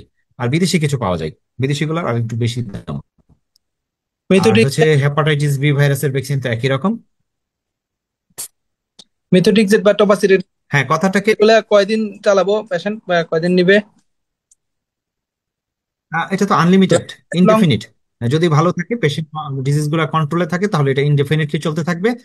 তবে ডিজিজ যদি খুব ভালো কন্ট্রোলে এসে যায় তখন মানে ডোজ কমানোর সুযোগ আছে। এক সময় বন্ধ করে দেওয়ার আহ, সম্ভব, এটা থিওরিটিক্যালি, কিন্তু প্র্যাকটিক্যালি আসলে রোগীদের কখনো বন্ধ করা সম্ভব হয় না আর কি। মানে আমি এরকম পাইনি যে একদম বন্ধ করে দিছি, কিন্তু এসপি এর পেশেন্টদের অনেক সময় বন্ধ করা যায় কারণ অনেক দিন পেশেন্ট গুলা ভালো থাকে ডিএমআর ছাড়াও। কিন্তু রিউমাটয়েড আর্থ্রাইটিস এর পেশেন্টের ইউজুয়ালি ডিএমআর লাগে, এবং এরা হচ্ছে ডিএমআর ছাড়া ভালো থাকে না, এবং ইনডেফিনিটলি দেওয়ার প্রয়োজন হয় এদের। ভ্যাকসিন দিলে ভ্যাকসিন দেওয়ার কতদিন পরে ওষুধগুলো স্টার্ট করবে, বা ভ্যাকসিনের আগে পরে দুই সপ্তাহ পরে 2 সপ্তাহ পরে মিথোট্রেক্সের শুরু করা যাবে। এটা হচ্ছে থিওরিটিক্যাল কথা, অনেক সময় প্র্যাকটিক্যালি আমরা পারি না। আমাদের রোগীরা অ্যাফোর্ড করতে পারে না, অনেক সময় মিথোট্রেক্সের শুরু করে দেই, শুরু করে দিলেও আইডিয়ালি যদি ভ্যাকসিন দেই তাহলে পরের সপ্তাহের ডোজটা আমরা অনেক সময় বলি যে এই পরের সপ্তাহের ডোজটা খায়েন না। 2 সপ্তাহ মানে এক সপ্তাহের ডোজ মিস করলে 2 সপ্তাহ গ্যাপ হয়ে যায়, তাহলে ভ্যাকসিনটা কার্যকর হইতে সুযোগ পাই। আর এর মধ্যে যদি জ্বর আসে বা কোনো ইনফেকশন হয়, নিউমোনিয়া বা ইউটিআই, তখন কি এগুলা কি ওষুধগুলো বন্ধ রাখতে হবে নাকি চলবে? হ্যাঁ, যদি কোনো মানে ইনফেকশনস হয় তাহলে সকল ধরনের ডিএমআরস বন্ধ রাখতে হবে। তবে sulfasalazine, hydroxychloroquine, these are the immunomodulators, এগুলো আমরা চালু রাখতে পারবো। অন্যগুলা সবগুলাই সাধারণত আমরা বন্ধ করে দিই। যদি আমরা এরকম কতদিন একটা পরে স্টার্ট করবে, মানে ইনফেকশন কন্ট্রোল হওয়ার পরে আবার স্টার্ট করতে পারবে? ইনফেকশন কন্ট্রোল হওয়ার 1 সপ্তাহ পরেই শুরু করা যাবে। আচ্ছা। জি।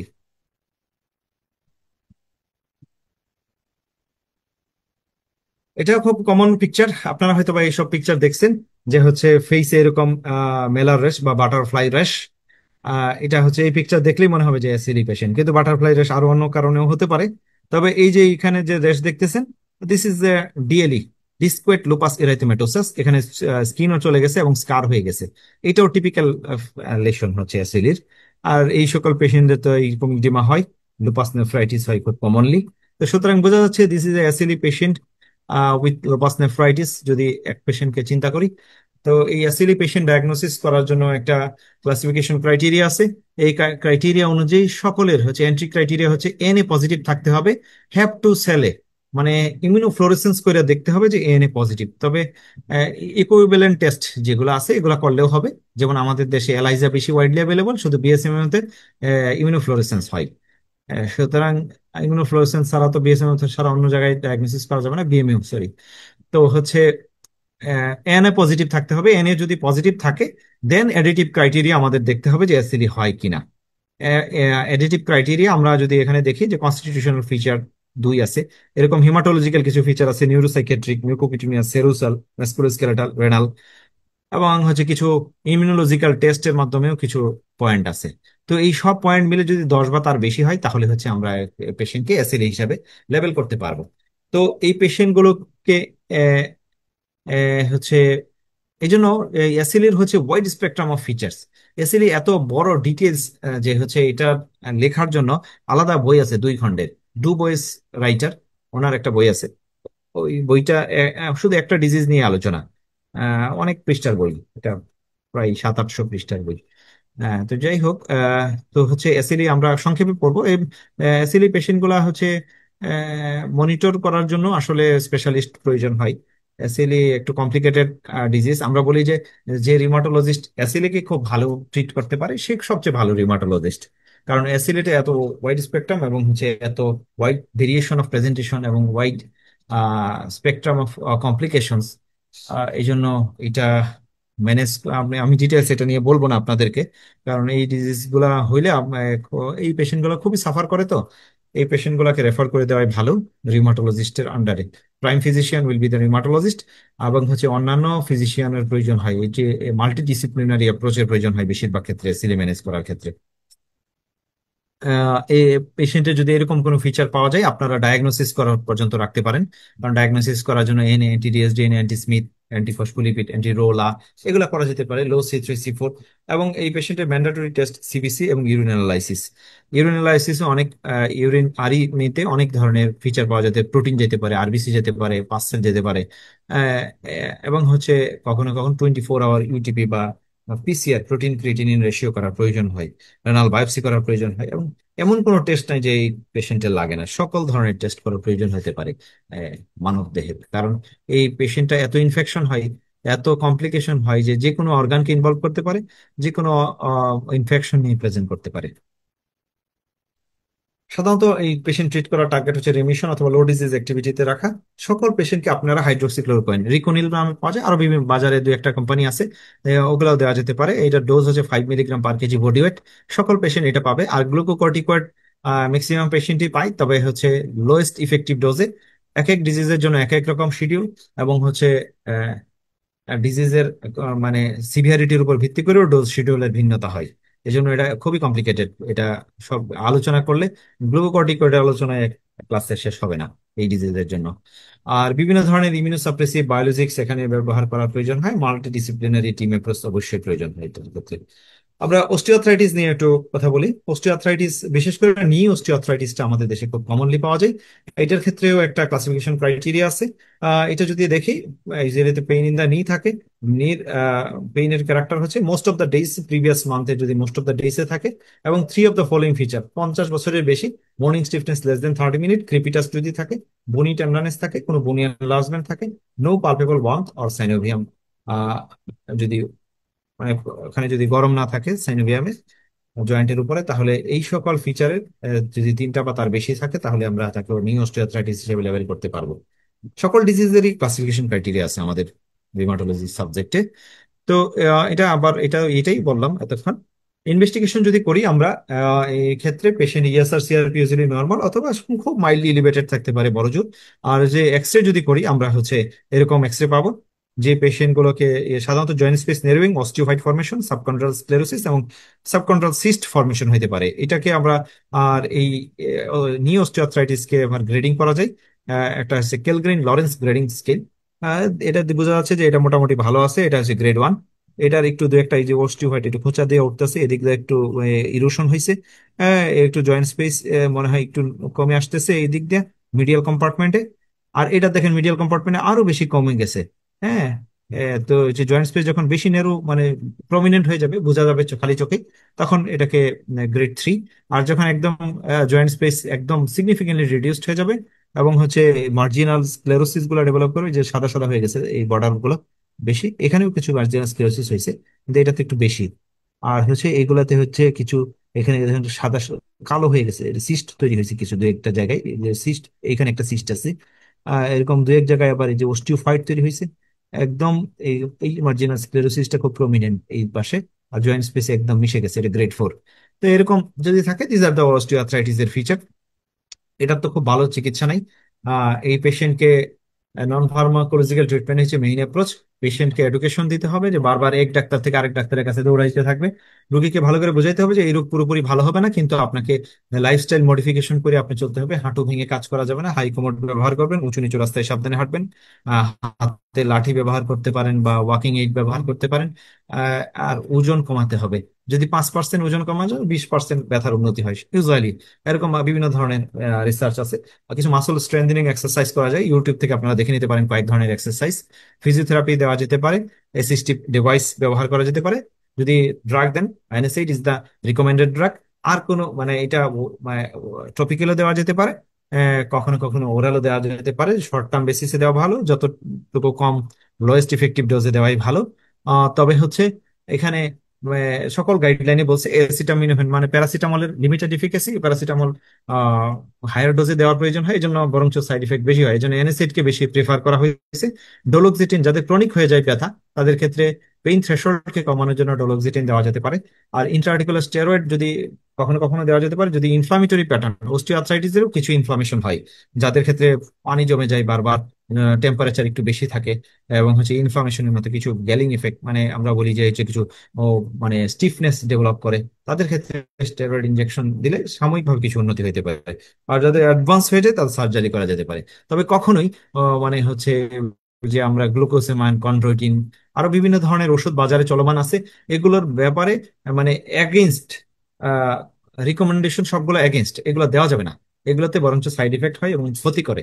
এগুলোর কোনো বেনিফিট এখন পর্যন্ত প্রমাণিত হয়নি, এবং কোনো গাইডলাইন এদেরকে সাজেস্ট করে না এগুলো ব্যবহার করার বাজারে। এবং এগুলো প্রচুর ব্যবহৃত হয়, এবং ক্যালসিয়ামও ব্যবহৃত হয়। ক্যালসিয়ামও কখনো এই যে অস্টিওআর্থ্রাইটিসকে ইমপ্রুভ করে না, বরঞ্চ ক্যালসিয়াম তারে দেওয়ার প্রয়োজন হয় যার হয়তো অস্টিওপোরোসিস হয়েছে বিসফসফোনেটের সাথে, অথবা যাদের ক্যালসিয়াম রিকোয়ারমেন্ট বেড়ে গেছে, পোস্ট মেনোপজাল উইমেন, তার তো ক্যালসিয়াম রিকোয়ারমেন্ট এমনি 1200 মিলিগ্রাম, খাওয়া থেকে সর্বোচ্চ 750 মিলিগ্রাম হয়তো বা পায়, তার জন্য দেওয়া যেতে পারে। কিন্তু অস্টিওআর্থ্রাইটিস এর ম্যানেজমেন্ট হিসেবে ক্যালসিয়াম অথবা কন্ড্রোইটিন, গ্লুকোসামাইন, এই ধরনের ওষুধ দেওয়ার কোনো সুযোগ নাই। বা এক্ষেত্রে মাসেল রিল্যাক্সেন্টের কোনো রোল আছে কিনা, আর থাকলে কোনটা বেটার? মাসল রিল্যাক্সেন্টের রোল এখন পর্যন্ত কোনো গাইডলাইন সাজেস্ট করে নেই, তবে কিছু ট্রায়াল আছে। এগুলোতে কেউ কেউ দাবি করছেন কিছু রোল, কিন্তু আহ, এখন পর্যন্ত কোনো গাইডলাইন্স এলাও করে নাই যে মাসল রিল্যাক্সেন্ট ব্যবহার করার ক্ষেত্রে। আমি যতটুকু দিছি এটা গাইডলাইন থেকে নেওয়া, আপ টু ডেট গাইডলাইন থেকে নেওয়া। আহ, তো হচ্ছে এর বাইরে মানে যেগুলা হয়তো দু একটা ছোট ছোট ট্রায়াল আছে, এগুলা আমি আর আনি নাই। ট্রায়াল নিয়ে আলোচনা করে লাভ নাই, গাইডলাইনে যেটা আছে সেটাই আপনাকে জানতে হবে। মাসেল রিল্যাক্সেন্টের মধ্যে কোনটা বেটার ভাই? আর ডুলোক্সিটিনের ডোজটা যদি একটু বলে দিতেন। ডোলোক্সিটিন হচ্ছে মানে লোয়ার ডোজে শুরু করতে হবে, আস্তে আস্তে ডোজ বাড়ানো যাবে। ডোজ তো 20 মিলিগ্রাম আর 30 মিলিগ্রাম পাওয়া যায়, আমরা ইউজুয়ালি হাফ দিয়ে শুরু করি। এই, আর হচ্ছে এটা বাড়ানো যাবে। এটা ম্যাক্সিমাম ডোজ আমার এই মুহূর্তে খেয়াল নাই, তবে ডোজ মেলা বেশি। ম্যাক্সিমাম ডোজ আমরা সাধারণত দুইটা তিনটার বেশি যাই না আর কি। হ্যাঁ। তো পেশেন্ট, আমাদের দেশের পেশেন্টরা অ্যালাউ মানে টলারেট করতে পারে না খুব বেশি ডোজে গেলে, আর রোগীরাও এত ওষুধ খাইতে চায় না। দুইটা তিনটার বেশি মনে হয় না প্রয়োজন হয় আর কি এই রোগের ক্ষেত্রে। হয়তোবা সাইকিয়াট্রিস্টরা অনেক বেশি ডোজে, হায়ার ডোজে ব্যবহার করেন ওনাদের ক্ষেত্রে, যেহেতু এসএসআরআই ওনাদের প্রয়োজন হয় অনেক বেশি।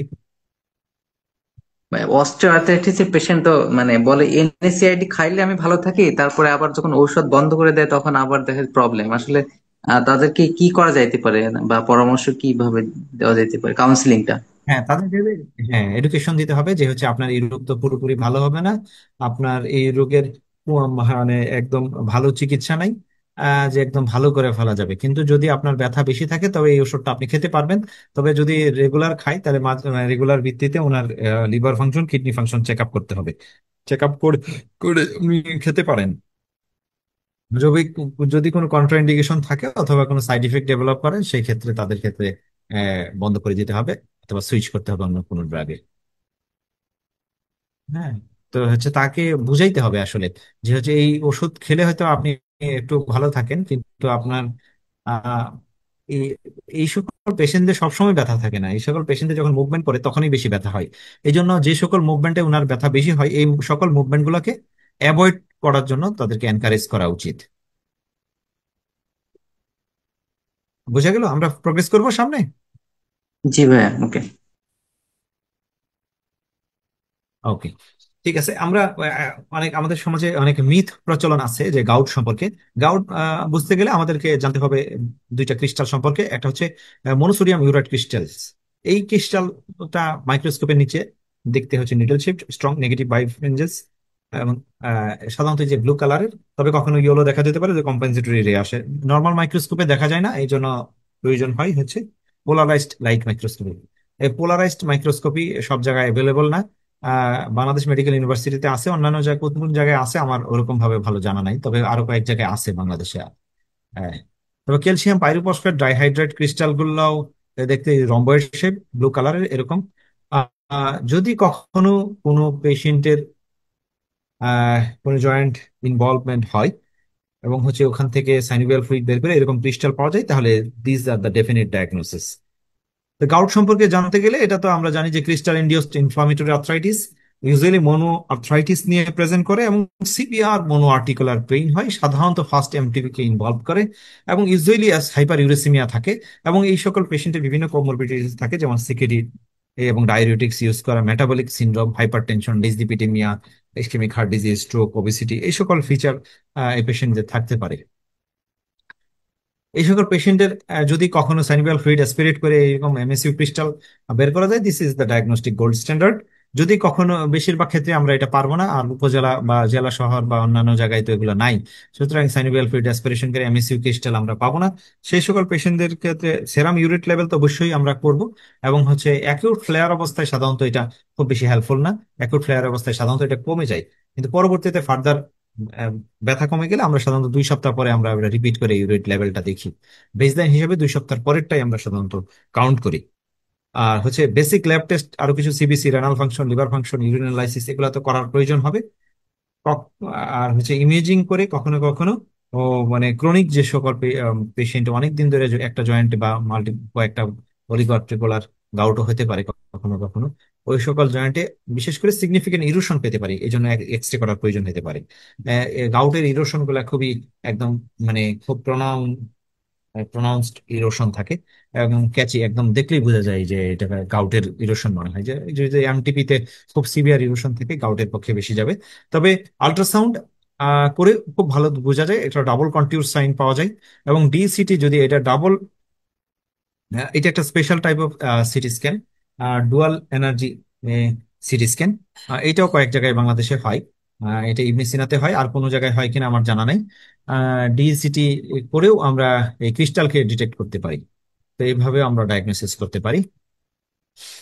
আর এটা ডায়াগনোসিসের এটারও ক্লাসিফিকেশন ক্রাইটেরিয়া আছে অনেক বড়, এটা আপনাদের জন্য এই জন্য আনি নাই। আর অ্যাকিউট ফ্লেয়ার যখন হবে, যখন খুব ব্যথা থাকবে, ফার্স্ট লাইন ট্রিটমেন্ট হচ্ছে কলচিচিন। কলচিচিন 1.6 মিলিগ্রামের ট্যাবলেট পাওয়া যায় কলচিন নামে, দুইটা ট্যাবলেট একসাথে খাইতে দেবো, 1 ঘন্টা পরে একটা ট্যাবলেট। দেন একটা ট্যাবলেট দিনে 2 বেলা করে। আমরা সাধারণত 7 থেকে 14 দিন আমরা দিব অ্যাকিউট ফ্লেয়ারের জন্য। অনেক সময় এনএসএইড, আলাদাভাবে এনএসএইড দিলেও ভালো হয়ে যায়। যদি কখনো এনএসএইড কন্ট্রাইন্ডিকেশন থাকে, তখন এক্ষেত্রে কলচিচিন অথবা ওরাল অথবা ইন্ট্রাআর্টিকুলার কর্টিকোস্টেরয়েড দেওয়ার প্রয়োজন হতে পারে। তবে কখনো কখনো দুইটাও একসাথে দেওয়ার প্রয়োজন হতে পারে, দুইটাও দেওয়া যেতে পারে। আর ইন্টারলিউকিন 1 ইনহিবিটর আমাদের দেশে অ্যাভেলেবল না। অ্যানাকিনরা এবং ক্যানাকিনুমাব এগুলো ব্যবহার করা যেতে পারে বিদেশের জন্য, এগুলো আমাদের দেশের জন্য নাই। এগুলা খুবই দামি, ব্যয়বহুল চিকিৎসা ইন্টারলিউকিন 1 ইনহিবিটর। আর ইউরেট লোয়ারিং থেরাপি, এটা নিয়ে খুব মিথ আছে, এবং হচ্ছে আমাদের দেশে বেশিরভাগ ফিজিশিয়ানরাই জানেন না কখন ইউরেট লোয়ারিং থেরাপি চালু করতে হবে। এটা উইথ ডিউ রেসপেক্টই আমি বলছি, কারণ হচ্ছে আপনারা দেখবেন যে হচ্ছে কেউ এই গাইডলাইন ফলো করে না। এশিয়ার রিকমেন্ডেশন হচ্ছে কাদের ক্ষেত্রে ব্যবহার করা যাবে, তাদের 2 বার অথবা তার বেশি ফ্লেয়ার হচ্ছে পার ইয়ারে, এবং প্রেজেন্স অফ টফাই থাকে, এবং রেডিওগ্রাফিক জয়েন্ট ড্যামেজ থাকে, যে এক্সরে করে দেখা গেল যে হচ্ছে জয়েন্ট ইরোশন হয়ে গেছে। হ্যাঁ। আর কখনো কখনো কন্ডিশনাল রিকমেন্ডেশন আছে, যেমন পেশেন্টের যদি একবার ফ্লেয়ার হয় কিন্তু সিকেডি স্টেজ 3 অথবা মোর থাকে, স্টোন থাকে, ইউরিক অ্যাসিডের দিয়া তৈরি স্টোন, ইউরোলিথিয়াসিস স্টোন, এবং স্টোন অ্যানালাইসিস করে দেখা গেছে ইউরিক অ্যাসিড স্টোন, অথবা সেরাম ইউরেট লেভেল যদি 9 মিলিগ্রামের বা তার বেশি থাকে, তাহলে আমরা ইউরেট লোয়ারিং থেরাপি শুরু করতে পারি। এই এই এটা মনে রাখা সকলের উচিত। এবং হচ্ছে আমাদের দেশে একটা ইউরিক অ্যাসিড লেভেল সবাই আন্দাজি করে ফেলে, এবং হচ্ছে যার গাউট না, যার ব্যথা কোনোদিন হয়নি, তার হচ্ছে ইউরিক অ্যাসিড কমানোর তো কোনো সুযোগ নেই এবং প্রয়োজনও নেই। তো হচ্ছে তার আগেই শুরু করে দেয়। তো এসিআর কখনোই যার জয়েন্ট পেইন হয়নি তার ইউরিক অ্যাসিড কমানোর জন্য কখনো কোনো রিকমেন্ডেশন দেয় নাই। আমেরিকান কলেজ অফ রিউমাটোলজি অথবা ইউলারের রিকমেন্ডেশনটা প্রায় একই রকম, কাছাকাছি। এই জন্য আলাদাভাবে আনি নাই, একই একটাই এনেছি আর কি। তো ফার্স্ট লাইন কি আমরা দিব, এখানে আমরা অনেক সময় ভুল করি। Allopurinol is the first line drug. যাদের রেনাল ফাংশন ভালো আছে তাদের 100 মিলিগ্রাম দিয়ে সাধারণত শুরু করি, সাধারণত সকালবেলা শুরু করি আমরা। এবং যদি 300 মিলিগ্রামের বেশি দেই, আহ, তাহলে আমরা হচ্ছে স্প্লিট করে 2 বেলা করে দিতে পারি। আর সাধারণত মানে আমরা টাইট্রেট করি হচ্ছে, যদি আমরা সেরাম ইউরিক অ্যাসিড লেভেলটা দেখে দেখে সাধারণত উম, 1.5 মাস থেকে 3 মাস পর পর আমরা লেভেলটা চেক করব, চেক করে করে আমরা এটা ডোজ বাড়াতে পারি। হ্যাঁ। যদি কিডনি ফাংশন ভালো থাকে 100 মিলিগ্রাম করে অ্যাড অন করতে পারি। আর যদি কিডনি ইজিএফআর 60-র কম থাকে, সেক্ষেত্রে আমরা 50 মিলিগ্রাম দিয়ে শুরু করব, এবং অ্যাড অন 50 মিলিগ্রাম করে বাড়াতে পারবো। আর যদি অ্যালোপিরিনাল দিলে কারো সাইড ইফেক্ট হয়, অথবা এটার একটা সিরিয়াস সাইড ইফেক্ট আছে, অ্যালোপিরিনাল হাইপার সেন্সিটিভিটি সিনড্রোম, খুব রেয়ারলি হয়, তবে যদি হয় তাদের ক্ষেত্রে ফেবুস্টেট দিতে হবে। আর যদি অ্যালোপিরিনাল অন্য কোনো কারণে দেওয়া মানে খাইতে না পারে, তাহলে ফেবুস্টেট দেওয়া যেতে পারে। ইউরোপেসরিক ড্রাগ আজকালকার দিনে আর ব্যবহার করা তেমন হয় না। তবে আমরা ইউজুয়ালি করি না ব্যবহার, তবে করা যেতে পারে। সিঙ্গেল ব্যবহার করা যেতে পারে, ওইটার সাথেও ব্যবহার অ্যালোপিরিনল অথবা ফেবুক্সিস্টেটের সাথেও ব্যবহার করা যেতে পারে। প্রোবেনিসিড অথবা বেঞ্চ ব্রোমারন, এই দুইটা ড্রাগ রিকমেন্ডেড এখন পর্যন্ত। তবে যাদের হচ্ছে ইউরিক মানে ইউরিনে ইউরিক অ্যাসিডের পরিমাণ আহ, বেশি না, আন্ডার এক্সক্রিটর, অথবা কিডনির ফাংশন খারাপ, তাদেরকে দেওয়া যাবে না। আর এগুলা দিয়ে তাদের কাজ হয় না, তাদের ক্ষেত্রে প্যাগলোটিকেস রিফ্র্যাক্টরি কেসে ব্যবহার করা যেতে পারে, অথবা সিভিয়ার টোফাসিয়াস গাউটে ব্যবহার করা যেতে পারে। খুবই ব্যয়বহুল, এর জন্য আমরা ব্যবহার করি না ইউজুয়ালি। অ্যালোফেরোনিল দিলে কয়দিন দিব আমরা? অ্যালোপিরানল দিব ইনডিফিনিট। এটা বন্ধ হবে না, এটা চলমান থাকবে। যদি পেশেন্ট কোনো সাইড ইফেক্ট না হয়, সমস্যা না হয়, তাহলে এটা চলমান থাকবে। কারণ ইউরিক অ্যাসিডটা তার প্রতিনিয়ত তৈরি হতে থাকবে, এবং হচ্ছে না দিলে আবার বেড়ে যাবে, এবং লাইফ লং চলবে। খাবার কি কোনো রেস্ট্রিকশন দিতে হবে পেশেন্টকে? আম, আম, খাবার রেস্ট্রিকশন কিছু আছে। যেমন হচ্ছে এই সকল পেশেন্টদের যাদের ইউরিক অ্যাসিড বেশি, আমরা সফট ড্রিঙ্কস, সকল ধরনের সুগার কন্টেইনিং যে বেভারেজ গুলো আছে এগুলা নিষেধ করব। আর হচ্ছে সি ফুড যেগুলা, এগুলা সি ফিশ বিশেষ করে এগুলা নিষেধ। এবং হচ্ছে যেগুলা রেড মিট, এগুলা ক্ষেত্রে কম খেতে বলবো, একদম নিষেধ না। আগে এক সময় অনেক বেশি নিষেধ দিত, এখন নিষেধের পরিমাণ অনেক কমে গেছে। আর হচ্ছে যাদের ক্ষেত্রে আমরা এরকম মানে মানে কামান দাগা দিচ্ছি, যাদের এলোপিরিনল তো কামান দাগা, ফেবুক্সোস্টেট এগুলো কামান দাগা, তাদের ক্ষেত্রে ওই অল্প বিস্তর একটু একটু খাবার খেলে অত সমস্যা হয় না ইউজুয়ালি। তবে এই যে বেভারেজ এবং হচ্ছে সি ফুড, এই দুটো একদম নিষেধ দিব। আর বাকিগুলা একদম লিমিটেড করে দিব, অল্প কিছু খেতে পারবে, বেশি খাবে না। আরো অনেক অ্যাকিউট লিস্ট, বিগ লিস্ট আছে, ইউরিক অ্যাসিড বেশি থাকে এরকম, কিন্তু সবগুলা নিষেধ না, মানে পরিমাণ কম খাবে। অ্যাকিউট এটাকে যে বলা হয় এলোপিরোনিল না দিতে, এটা কি দেওয়া যাবে অ্যাকিউট এটাকে? হ্যাঁ, ইউরেট লোয়ারিং থেরাপি যদি আমরা কখনো শুরু করি, তাহলে এদের ক্ষেত্রেও মানে লম্বা সময় ধরে 3 থেকে 6 মাস পর্যন্ত প্রোফাইলেকটিক্যালি কলচিচিন অথবা এনএসএইড অথবা স্টেরয়েড দেওয়ার প্রয়োজন হয়। তবে অ্যাকিউট এটাকে আমরা অ্যালোপিরিনল শুরু করি না, অ্যালোপিরিনল আমরা পরেই শুরু করি। অ্যাকিউট অ্যাটাক সাবসাইড করে যাওয়ার পরে আমাদের মূল টার্গেট হচ্ছে আহ, হচ্ছে আহ, আমাদের মূল টার্গেট হচ্ছে আহ, যে হচ্ছে ডিজিজটাকে কন্ট্রোলে রাখা। তো সুতরাং এই জন্য আমরা প্রথমে অ্যাকিউট ফ্লেয়ার থাকলে ওটাকে তো আমরা কলচিচিন অথবা ইয়ে দিয়ে হচ্ছে অ্যানিসিড অথবা স্টেরয়েড দিয়ে এটাকে কমায় নিয়ে এসে তারপরে আমরা অ্যালোপিরিনল শুরু করবো। এবং অ্যালোপিরিনল যখন শুরু করব তখন তার পাশাপাশি কলচিচিন অথবা অ্যানিসিড 3 থেকে 6 মাস পর্যন্ত আমরা কন্টিনিউ করব, যাতে অ্যালোপিরিনল দিলে যখন আমরা অ্যালোপিরিনল অথবা ফেবুক্সিস্টেট শুরু করব, তাদের ক্ষেত্রে পেশেন্টের আবার ফ্লেয়ার আপ হওয়ার পসিবিলিটি বেড়ে যায়। এই জন্য আমরা দীর্ঘমেয়াদী এগুলার প্রোফাইলেকটিক ডোজ অফ কলচিটিন অথবা এনএসএইড অথবা স্টেরয়েড দেওয়ার প্রয়োজন হতে পারে। ইউজুয়ালি আমরা কলচিটিন দেই, কারণ দীর্ঘমেয়াদী দিলে কলচিটিনের সাইড ইফেক্ট কম্পারেটিভলি কম এবং বেটার টলারেট করা যায়, করতে পারে পেশেন্টরা। লো ডোজে দেই আমরা, সিঙ্গেল ডোজ দিলেও হয় অনেক সময়। আর আমরা এই পেশেন্টদেরকে লিভার ফাংশন এবং complete blood count, renal function, এগুলা রেগুলার মনিটর করার প্রয়োজন হবে যাদেরকে এইসব পেশেন্ট। আর ইউরিক অ্যাসিড তো রেগুলার মনিটর করবোই আমরা। ইউরিক অ্যাসিডটা আমাদের মূল টার্গেট হচ্ছে ইউরিক অ্যাসিডটাকে 6 মিলিগ্রামের নিচে রাখা পেশেন্টদের। আর যাদের হচ্ছে টফাই আছে তাদের ক্ষেত্রে 5 মিলিগ্রামের নিচে রাখবে। এটা হচ্ছে আমাদের টার্গেট। প্রথম দিকে ইউরেটটা আমরা প্রতি মাসে মাসে চেক করব, যখন কন্ট্রোলে চলে আসবে তখন 6 মাস পর পর চেক করলে হবে।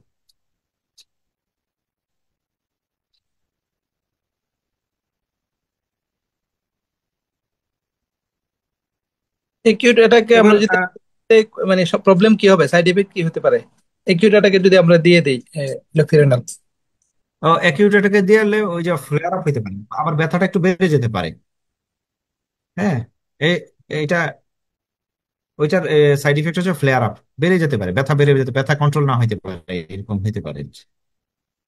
তবে দেওয়াই যাবেই না এবং একটা অ্যাবসলিউট কন্ট্রাইন্ডিকেশন না, কেউ চাইলে দিতে পারে উইথ অ্যানাসিড, কলচিটিন অথবা স্টেরয়েড, এগুলো দিলে তো এমনি ব্যথা কমে যাবে, তখন দিতে পারে। কিন্তু আমরা ইউজুয়ালি অ্যাভয়েড করি অ্যাকিউট অ্যাটাকে।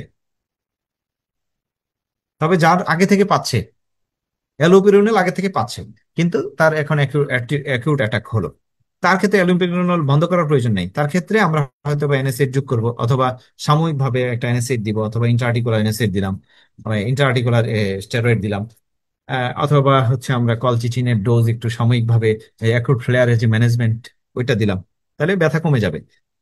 কিন্তু অ্যালোপেরানল বন্ধ করার, যা আগে থেকে কন্টিনিউ করছে তার বন্ধ করার দরকার নেই, নতুন করে শুরু করার প্রয়োজন অ্যাকুট ফ্লেয়ার অবস্থা করা উচিত না, কয়েকদিন পরে শুরু করলে ভালো। ভাইয়া, ঠিক আছে। এবং লোকাল এনএসআইডি এর ভিতরে কোনটা বেটার? Local NSAID? লোকাল অ্যানেসাইড এর ভিতরে হেড টু হেড ট্রায়াল তো কোনোটারই করা নাই। তবে আমরা বেশি ডাইক্লোফেনাক জেলটার বেশি এখন পর্যন্ত ট্রায়াল আছে বেশি, লোকালটার ভিতরে ডাইক্লোফেনাক এটার উপরে ট্রায়াল সবচেয়ে বেশি আছে। এবং বাজারে ডাইক্লোফেনাক জেলগুলোর সাথে অনেক ধরনের আরো কিছু কিছু ম্যানথল, আর হচ্ছে এই যে হচ্ছে আরো বিভিন্ন কয়েকটা উপাদান দিয়েও আছে, এগুলো ব্যবহার করা যেতে পারে। কিন্তু এগুলার আলাদা করে রিকমেন্ডেশন নাই। শুধু ডাইক্লোফেনাক জেলটাই বেশি এখন পর্যন্ত ট্রায়াল দেওয়া আছে এবং এটার বেনিফিট বেশি পাওয়া গেছে এ পর্যন্ত। নেপ্রোক্সেনও আছে, কিন্তু সবচেয়ে বেশি ট্রায়াল আছে ডাইক্লোফেনাকের লোকাল এনএসএইড এর মধ্যে। হ্যাঁ, অস্টিওপোরোসিস নিয়ে একটু সংক্ষেপে একটু আলোচনা করে ফেলি। এটা নিয়ে একটা আমাদের একটু মিসম্যানেজমেন্ট হয়ে যায় অনেক সময়। তবে অনেক রিস্ক ফ্যাক্টর ওলা পেশেন্ট পাওয়া যায়, যেমন যাদের এজ 50 বছরের বেশি, উমেন যারা পোস্ট মেনোপজাল উইমেন বিশেষ করে, যারা খুব বিএমআই কম, একদম চিকনে হ্যাংলা পাতলা, family history of heap fracture আছে, পোর ফ্রাজিলিটি, একটু পরে গিয়ে ভেঙে গেছে, যাদের একটু হালকা মানে মানে স্ট্যান্ডিং হাইট থেকে পরে গিয়ে ভেঙে গেছে, অথবা যাদের দীর্ঘমেয়াদী গ্লুকোকর্টিকয়েড ইউজ, এন্ডোক্রাইন ডিসঅর্ডার যেমন হচ্ছে Cushing syndrome, thyrotoxicosis, CKD hypogonadism, malabsorption, এগুলো আছে। অথবা অনেকদিন ধরে স্মোকিং করে, অ্যালকোহল খায় বেশি করে, লো অ্যাক্টিভিটি, একদম আমাদের মতো সেডেন্টারি লাইফস্টাইল, যাদের ক্যালসিয়াম এবং ভিটামিন ডি যাদের কম আছে, পোর ইনটেক ক্যালসিয়াম, তাদের ক্ষেত্রে একটা রিস্ক বেড়ে যায়। সুতরাং তাদের ক্ষেত্রে আমরা ডায়াগনোসিস করার জন্য ডেক্সা স্ক্যান করবো অথবা বিএমডি। বিএমডি তে যদি টি স্কোর -2.5 এর নিচে থাকে, তাহলে আমরা তাদেরকে অস্টিওপোরোসিস হিসেবে সাব্যস্ত করব। আর যদি -1 থেকে 2.5 থাকে, তাদের অস্টিওপেনিয়া। আর যাদের বয়স, এটা তো টি স্কোর, যাদের বয়স 50-এর বেশি তাদের জন্য, যাদের 50-এর কম বয়স তাদের হয়তো জেড স্কোর করতে হয়। তাদের যে -2 অথবা তার নিচে থাকে, আহ, অথবা প্রি মেনোপজাল ওমেন থাকে, তাদের ক্ষেত্রে আমরা অস্টিওপোরোসিস হিসেবে লেবেল করব। আর ফ্রাজিলিটি ফ্র্যাকচার যদি থাকে, মানে হাইট লেভেল থেকে যাদের পড়ে যে ভেঙে গেছে কোনো জায়গায়, তাহলে বিএমডি ছাড়াই তাদেরকে অস্টিওপোরোসিস হিসেবে লেবেল করা যাবে। আর আরেকটা টুল আছে ফ্রেক্স টুল। এইটাও একটা ওয়েবসাইটে ক্যালকুলেটর আছে, ফ্রেক্স ক্যালকুলেটর। এটাতে কিছু পয়েন্ট দিয়ে এটা দিয়েও ক্যালকুলেটর করা যায়। যদি মেজর অস্টিওপোরোটিক ফ্র্যাকচার ইস 20% অথবা মোর, অথবা হিপ ফ্র্যাকচারের রিস্ক যদি 3% আর মোর থাকে, তাহলে তাদেরকে হাই রিস্ক গ্রুপ হিসেবে অস্টিওপোরোসিস হিসেবে লেবেল করে তাদেরকেও ট্রিটমেন্ট দেওয়ার প্রয়োজন হয়। জেড স্কুল কি আমাদের কি করতে হয় নাকি এটা ওইখানে রিপোর্টে বোধহয় থাকে? কোনটা? Z Z school. Z score রিপোর্টে দেয়া থাকে। রিপোর্টে দেয়া থাকে, যদি কারো বয়স মানে 50-এর নিচে থাকে, তাদের ক্ষেত্রে জেড স্কোরটাই নিতে হবে। ও ইউজুয়ালি তাদের ক্ষেত্রে জেড স্কোর পয়েন্ট দিয়ে দেওয়া থাকে। আর যাদের বয়স বেশি, 50-এর বেশি, তাদের ক্ষেত্রে জেড স্কোর নাও থাকতে পারে রিপোর্টে, তাদের শুধু টি স্কোর সাধারণ ইউজুয়ালি দেওয়া হয়। ডেক্সা স্ক্যানটা আমরা কিভাবে করবো? ডেক্সা স্ক্যানটা এটা ডেক্সা স্ক্যানটা তো একটা স্পেশাল টাইপ অফ মানে এক্স রে আর কি। এটা ডুয়াল এনার্জি এক্স রে অ্যাবজর্পশিওমেট্রি। এটা মানে একটা এক্স রে করে এটা সফটওয়্যারে ক্যালকুলেট করে বোনের ডেনসিটিটা, বোন মিনারেল ডেনসিটিটা ক্যালকুলেট করে। ওটা সফটওয়্যার ক্যালকুলেট করে দেয়, আমরা কিছু করার নাই, এটা আসলে পুরোপুরি মেশিন নির্ভর। ইন্টারপ্রিটেশনটা কিভাবে বুঝবো? ইন্টারপ্রিটেশনটা মেশিন বের করে দেয়।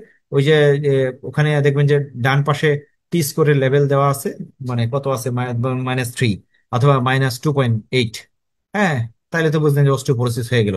সাধারণত 3টা লেভেলে দেখা হয়: নেক অফ দা ফিমার, তারপর হচ্ছে লাম্বার ভার্টেব্রা, এবং হচ্ছে রিস্টে দেখা হয়। হ্যাঁ, তো হচ্ছে এই 3টা লেভেলে টি স্কোর দেখতে হয়। কোনোটাতেই যদি হচ্ছে, বিশেষ করে নেক অফ দ্য ফিমার এবং লাম্বার স্পাইন, এগুলোতে যদি ইট স্কোরে -2.5 এর নিচে থাকে, তাহলে এটাকে বেশি গুরুত্ব দেওয়া হয়। হ্যাঁ, তো হচ্ছে তাদেরকে অস্টিওপোরোসিস হিসাবে সাব্যস্ত করা হয়। তাদের ক্ষেত্রে জেনারেল ম্যানেজমেন্ট দিতে হবে। প্রথমে সবাইকে ক্যালসিয়াম এবং ভিটামিন ডি এডুকেট ইনটেক করতে হবে, এবং ভিটামিন ডি যদি নর্মাল না, সুযোগ থাকে করার, লেভেল করে দেখতে হবে। এবং লেভেল করে নর্মাল করার পরেই তাদেরকে আমরা সাধারণত বিসফসফোনেট বা অন্যান্য যে ট্রিটমেন্ট আছে অস্টিওপোরোসিস, ওগুলো শুরু করতে পারবো। যাদের ক্যালসিয়াম ভিটামিন ডি কম আছে, তাদেরকে বিসফসফোনেট বা অন্য কোনো ট্রিটমেন্ট শুরু করলে তাদের ক্ষেত্রে বরঞ্চ আরো রিভার্স হওয়ার সম্ভাবনা আছে, ফ্র্যাকচার হয়ে যেতে পারে বরঞ্চ। হ্যাঁ, এই জন্য এটা খুবই সিনসিয়ারলি এটা যাদের করার সুযোগ আছে করে দেখবো। আর যদি করার সুযোগ না থাকলে, প্রথমে আমরা এগুলা লোডিং ডোজে ভিটামিন ডি এবং ক্যালসিয়াম সাপ্লিমেন্ট রেগুলার ডোজে কিছুদিন দেওয়ার পরে আমরা ওগুলা শুরু করতে পারি। আইডিয়ালি দেখে নেওয়া, কারেক্ট করে তারপর শুরু করা উচিত। আর পেশেন্টদেরকে এক্সারসাইজ করতে বলতে হবে, রেগুলার ওয়েট বেয়ারিং সুযোগ না থাকলে এমনি নর্মাল এক্সারসাইজ অথবা রেজিস্টিভ এক্সারসাইজ গুলা করা উচিত। আর ফল প্রিভেনশন করতে হবে, যাতে সে ব্যালেন্স, কিছু ট্রেনিং ভীষণ যদি প্রবলেম থাকে এগুলো কারেকশন করতে হবে। স্মোকিং এবং অ্যালকোহল এগুলো অ্যাভয়েড করতে হবে। কোনো আন্ডারলাইন সেকেন্ডারি কজ যেমন হচ্ছে স্টেরয়েড খেতে থাকলে ওইটার ডোজ কমানোর পরে এটাকে বন্ধ করতে হবে, অথবা কোনো এন্ডোক্রাইন ডিজিজ থাকলে ওগুলা কারেকশন করার চেষ্টা করতে হবে। এবং ইন দ্য মিন টাইম তাদেরকে ফার্মাকোলজিক্যাল ট্রিটমেন্টও শুরু করার প্রয়োজন হবে। ফার্স্ট লাইন ট্রিটমেন্ট হচ্ছে বিসফসফোনেটস। আমাদের সবচেয়ে ভালো হচ্ছে রিসেড্রোনে ওরালি যদি দেই, আর যদি ইনজেক্টেবল দিয়ে দিই বছরে একবার জোলেনড্রনিক অ্যাসিড, জোলেড্রোনিক দেওয়া যায় বছরে একবার। আর ডেনোসুমাব হচ্ছে, মানে এগুলাতে যদি কাজ না হয়, ফার্দার ট্রিটমেন্ট। এটা আপনাদের জন্য না, এটা খুব এইটা অনেকে না বুঝে অনেক এটার অনেকগুলো ক্রাইটেরিয়া আছে। যদি সিকিউরিটি পেশেন্ট থাকে আমরা সাধারণত তাদেরকে শুরুতে দিতে পারি। তাছাড়া যদি রেসিড্রোনেট, জোলেন্ড্রন এগুলা ব্যবহার করার পরে যদি যথেষ্ট উন্নতি না হয় ফলো আপ গুলোতে, তাহলে আমরা সাধারণত ফার্দার বড় ট্রিটমেন্ট গুলো যেমন হচ্ছে অ্যানাবলিক, যেমন যেমন ট্রিটমেন্ট আছে যেমন টেরিপ্যারাটাইড, রোমোসিজুমাব, এগুলা খুব হাই লেভেল এবং দামি ট্রিটমেন্ট। ডেনোসিমাব অনেক দামি ট্রিটমেন্ট, এগুলা একবার শুরু করলে এগুলা বন্ধ করা যায় না। এগুলো চলমান থাকতে হয়, লাইফ লং চালাইতে হয়, অথবা এটা থেকে সুইচ করে যদি নিচে আসতে হয় অ্যাটলিস্ট অ্যান্টি রিজর্পটিভ থেরাপি মানে বিসফসফোনেটে আসতে হয়। অনেকে ডেনোসিমাব 1-2 ডোজ দেওয়ার পরে বন্ধ করে দেয়। এতে রোগীর ফ্র্যাকচার রিস্ক খুব বেড়ে যায় এবং আগে যা ছিল রোগীর ভালো করার চেয়ে খারাপ করে ফেলে অনেকে না বুঝে। এই জন্য এগুলা যাদের ভালো ট্রেনিং নাই তাদের ক্ষেত্রে ওগুলা ব্যবহার না করাই ভালো। আর বিসফোসফোনেট ব্যবহার করলে সাধারণত আমরা 3 থেকে 5 বছর ব্যবহার করি। রেসিড্রোনেটটা আমাদের বাজারে সেলস DR 35 মিলিগ্রাম নামে একটা পাওয়া যায়, সবচেয়ে বেশি যেটা চলে। এটা হচ্ছে সপ্তাহে একবার করে দেওয়া যায়। যেহেতু ডিলেড রিলিজ ফর্মুলেশন, এটা খাবার পরে দেওয়া ভালো। খাবার পরে দিলে এটা সপ্তাহে একবার করে 35 মিলিগ্রাম খাইলে, খাওয়ার পরে সে ইজিলি পরামর্শ দিতে হবে বেশি করে পানি খাবেন এবং হচ্ছে শুবেন না। 2 ঘন্টা বসে থাকবেন, হাঁটাচলা করেন বা অন্য কিছু। ডিলেট রিলিজ দিলে অত বেশি সমস্যা হয় না। তবে যেগুলো ডিলেট রিলিজ ফর্মুলেশন ছাড়া এগুলো দিলে তাদেরকে কড়াকড়ি নির্দেশ দিতে হয় অনেক বেশি পানি খাবেন, 2 ঘন্টা অন্তত দাঁড়ায় থাকবেন, হাঁটাচলা করবেন বা অন্য কোনো কাজ করবেন। জলিন্ড্রনিক অ্যাসিড একটা আইভি ফর্মে পাওয়া যায়, 5 মিলিগ্রামের ইনজেকশন। এটা স্যালাইনের মাধ্যমে দিতে হয়।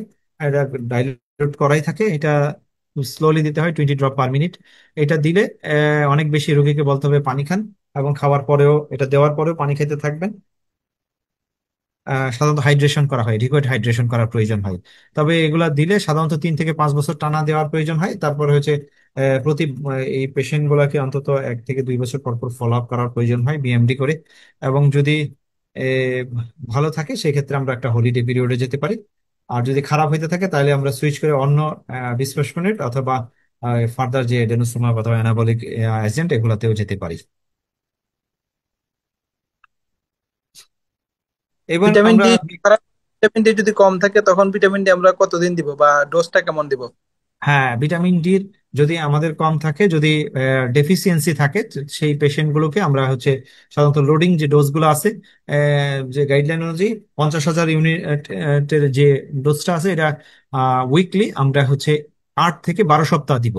আর হচ্ছে যে মেইনটেনেন্স ডোজ আছে তার সে 1,000 800 থেকে 1,000 ইন্টারন্যাশনাল ইউনিট এটা কন্টিনিউ করবে সে ইনডেফিনিট। যার ডেফিসিয়েন্সি আছে, যার মানে হচ্ছে 20-এর কম। আর যার 20 থেকে 30 পর্যন্ত আছে, ম্যাক্সিমাম ল্যাবের অনুযায়ী 20 থেকে 20-এর নিচে হচ্ছে ডেফিসিয়েন্সি, আর 20 থেকে 30 হচ্ছে ইনসাফিসিয়েন্সি, 30-এর বেশি হচ্ছে অ্যাডিকুয়েট। যার 20 থেকে 30 পর্যন্ত আছে তাদের ক্ষেত্রে আমরা মেইনটেনেন্স ডোজ কন্টিনিউ করবো অ্যাটলিস্ট 6 মাস, মানে 800 থেকে 1,000 ইউনিট অ্যাটলিস্ট 6 মাস দিব।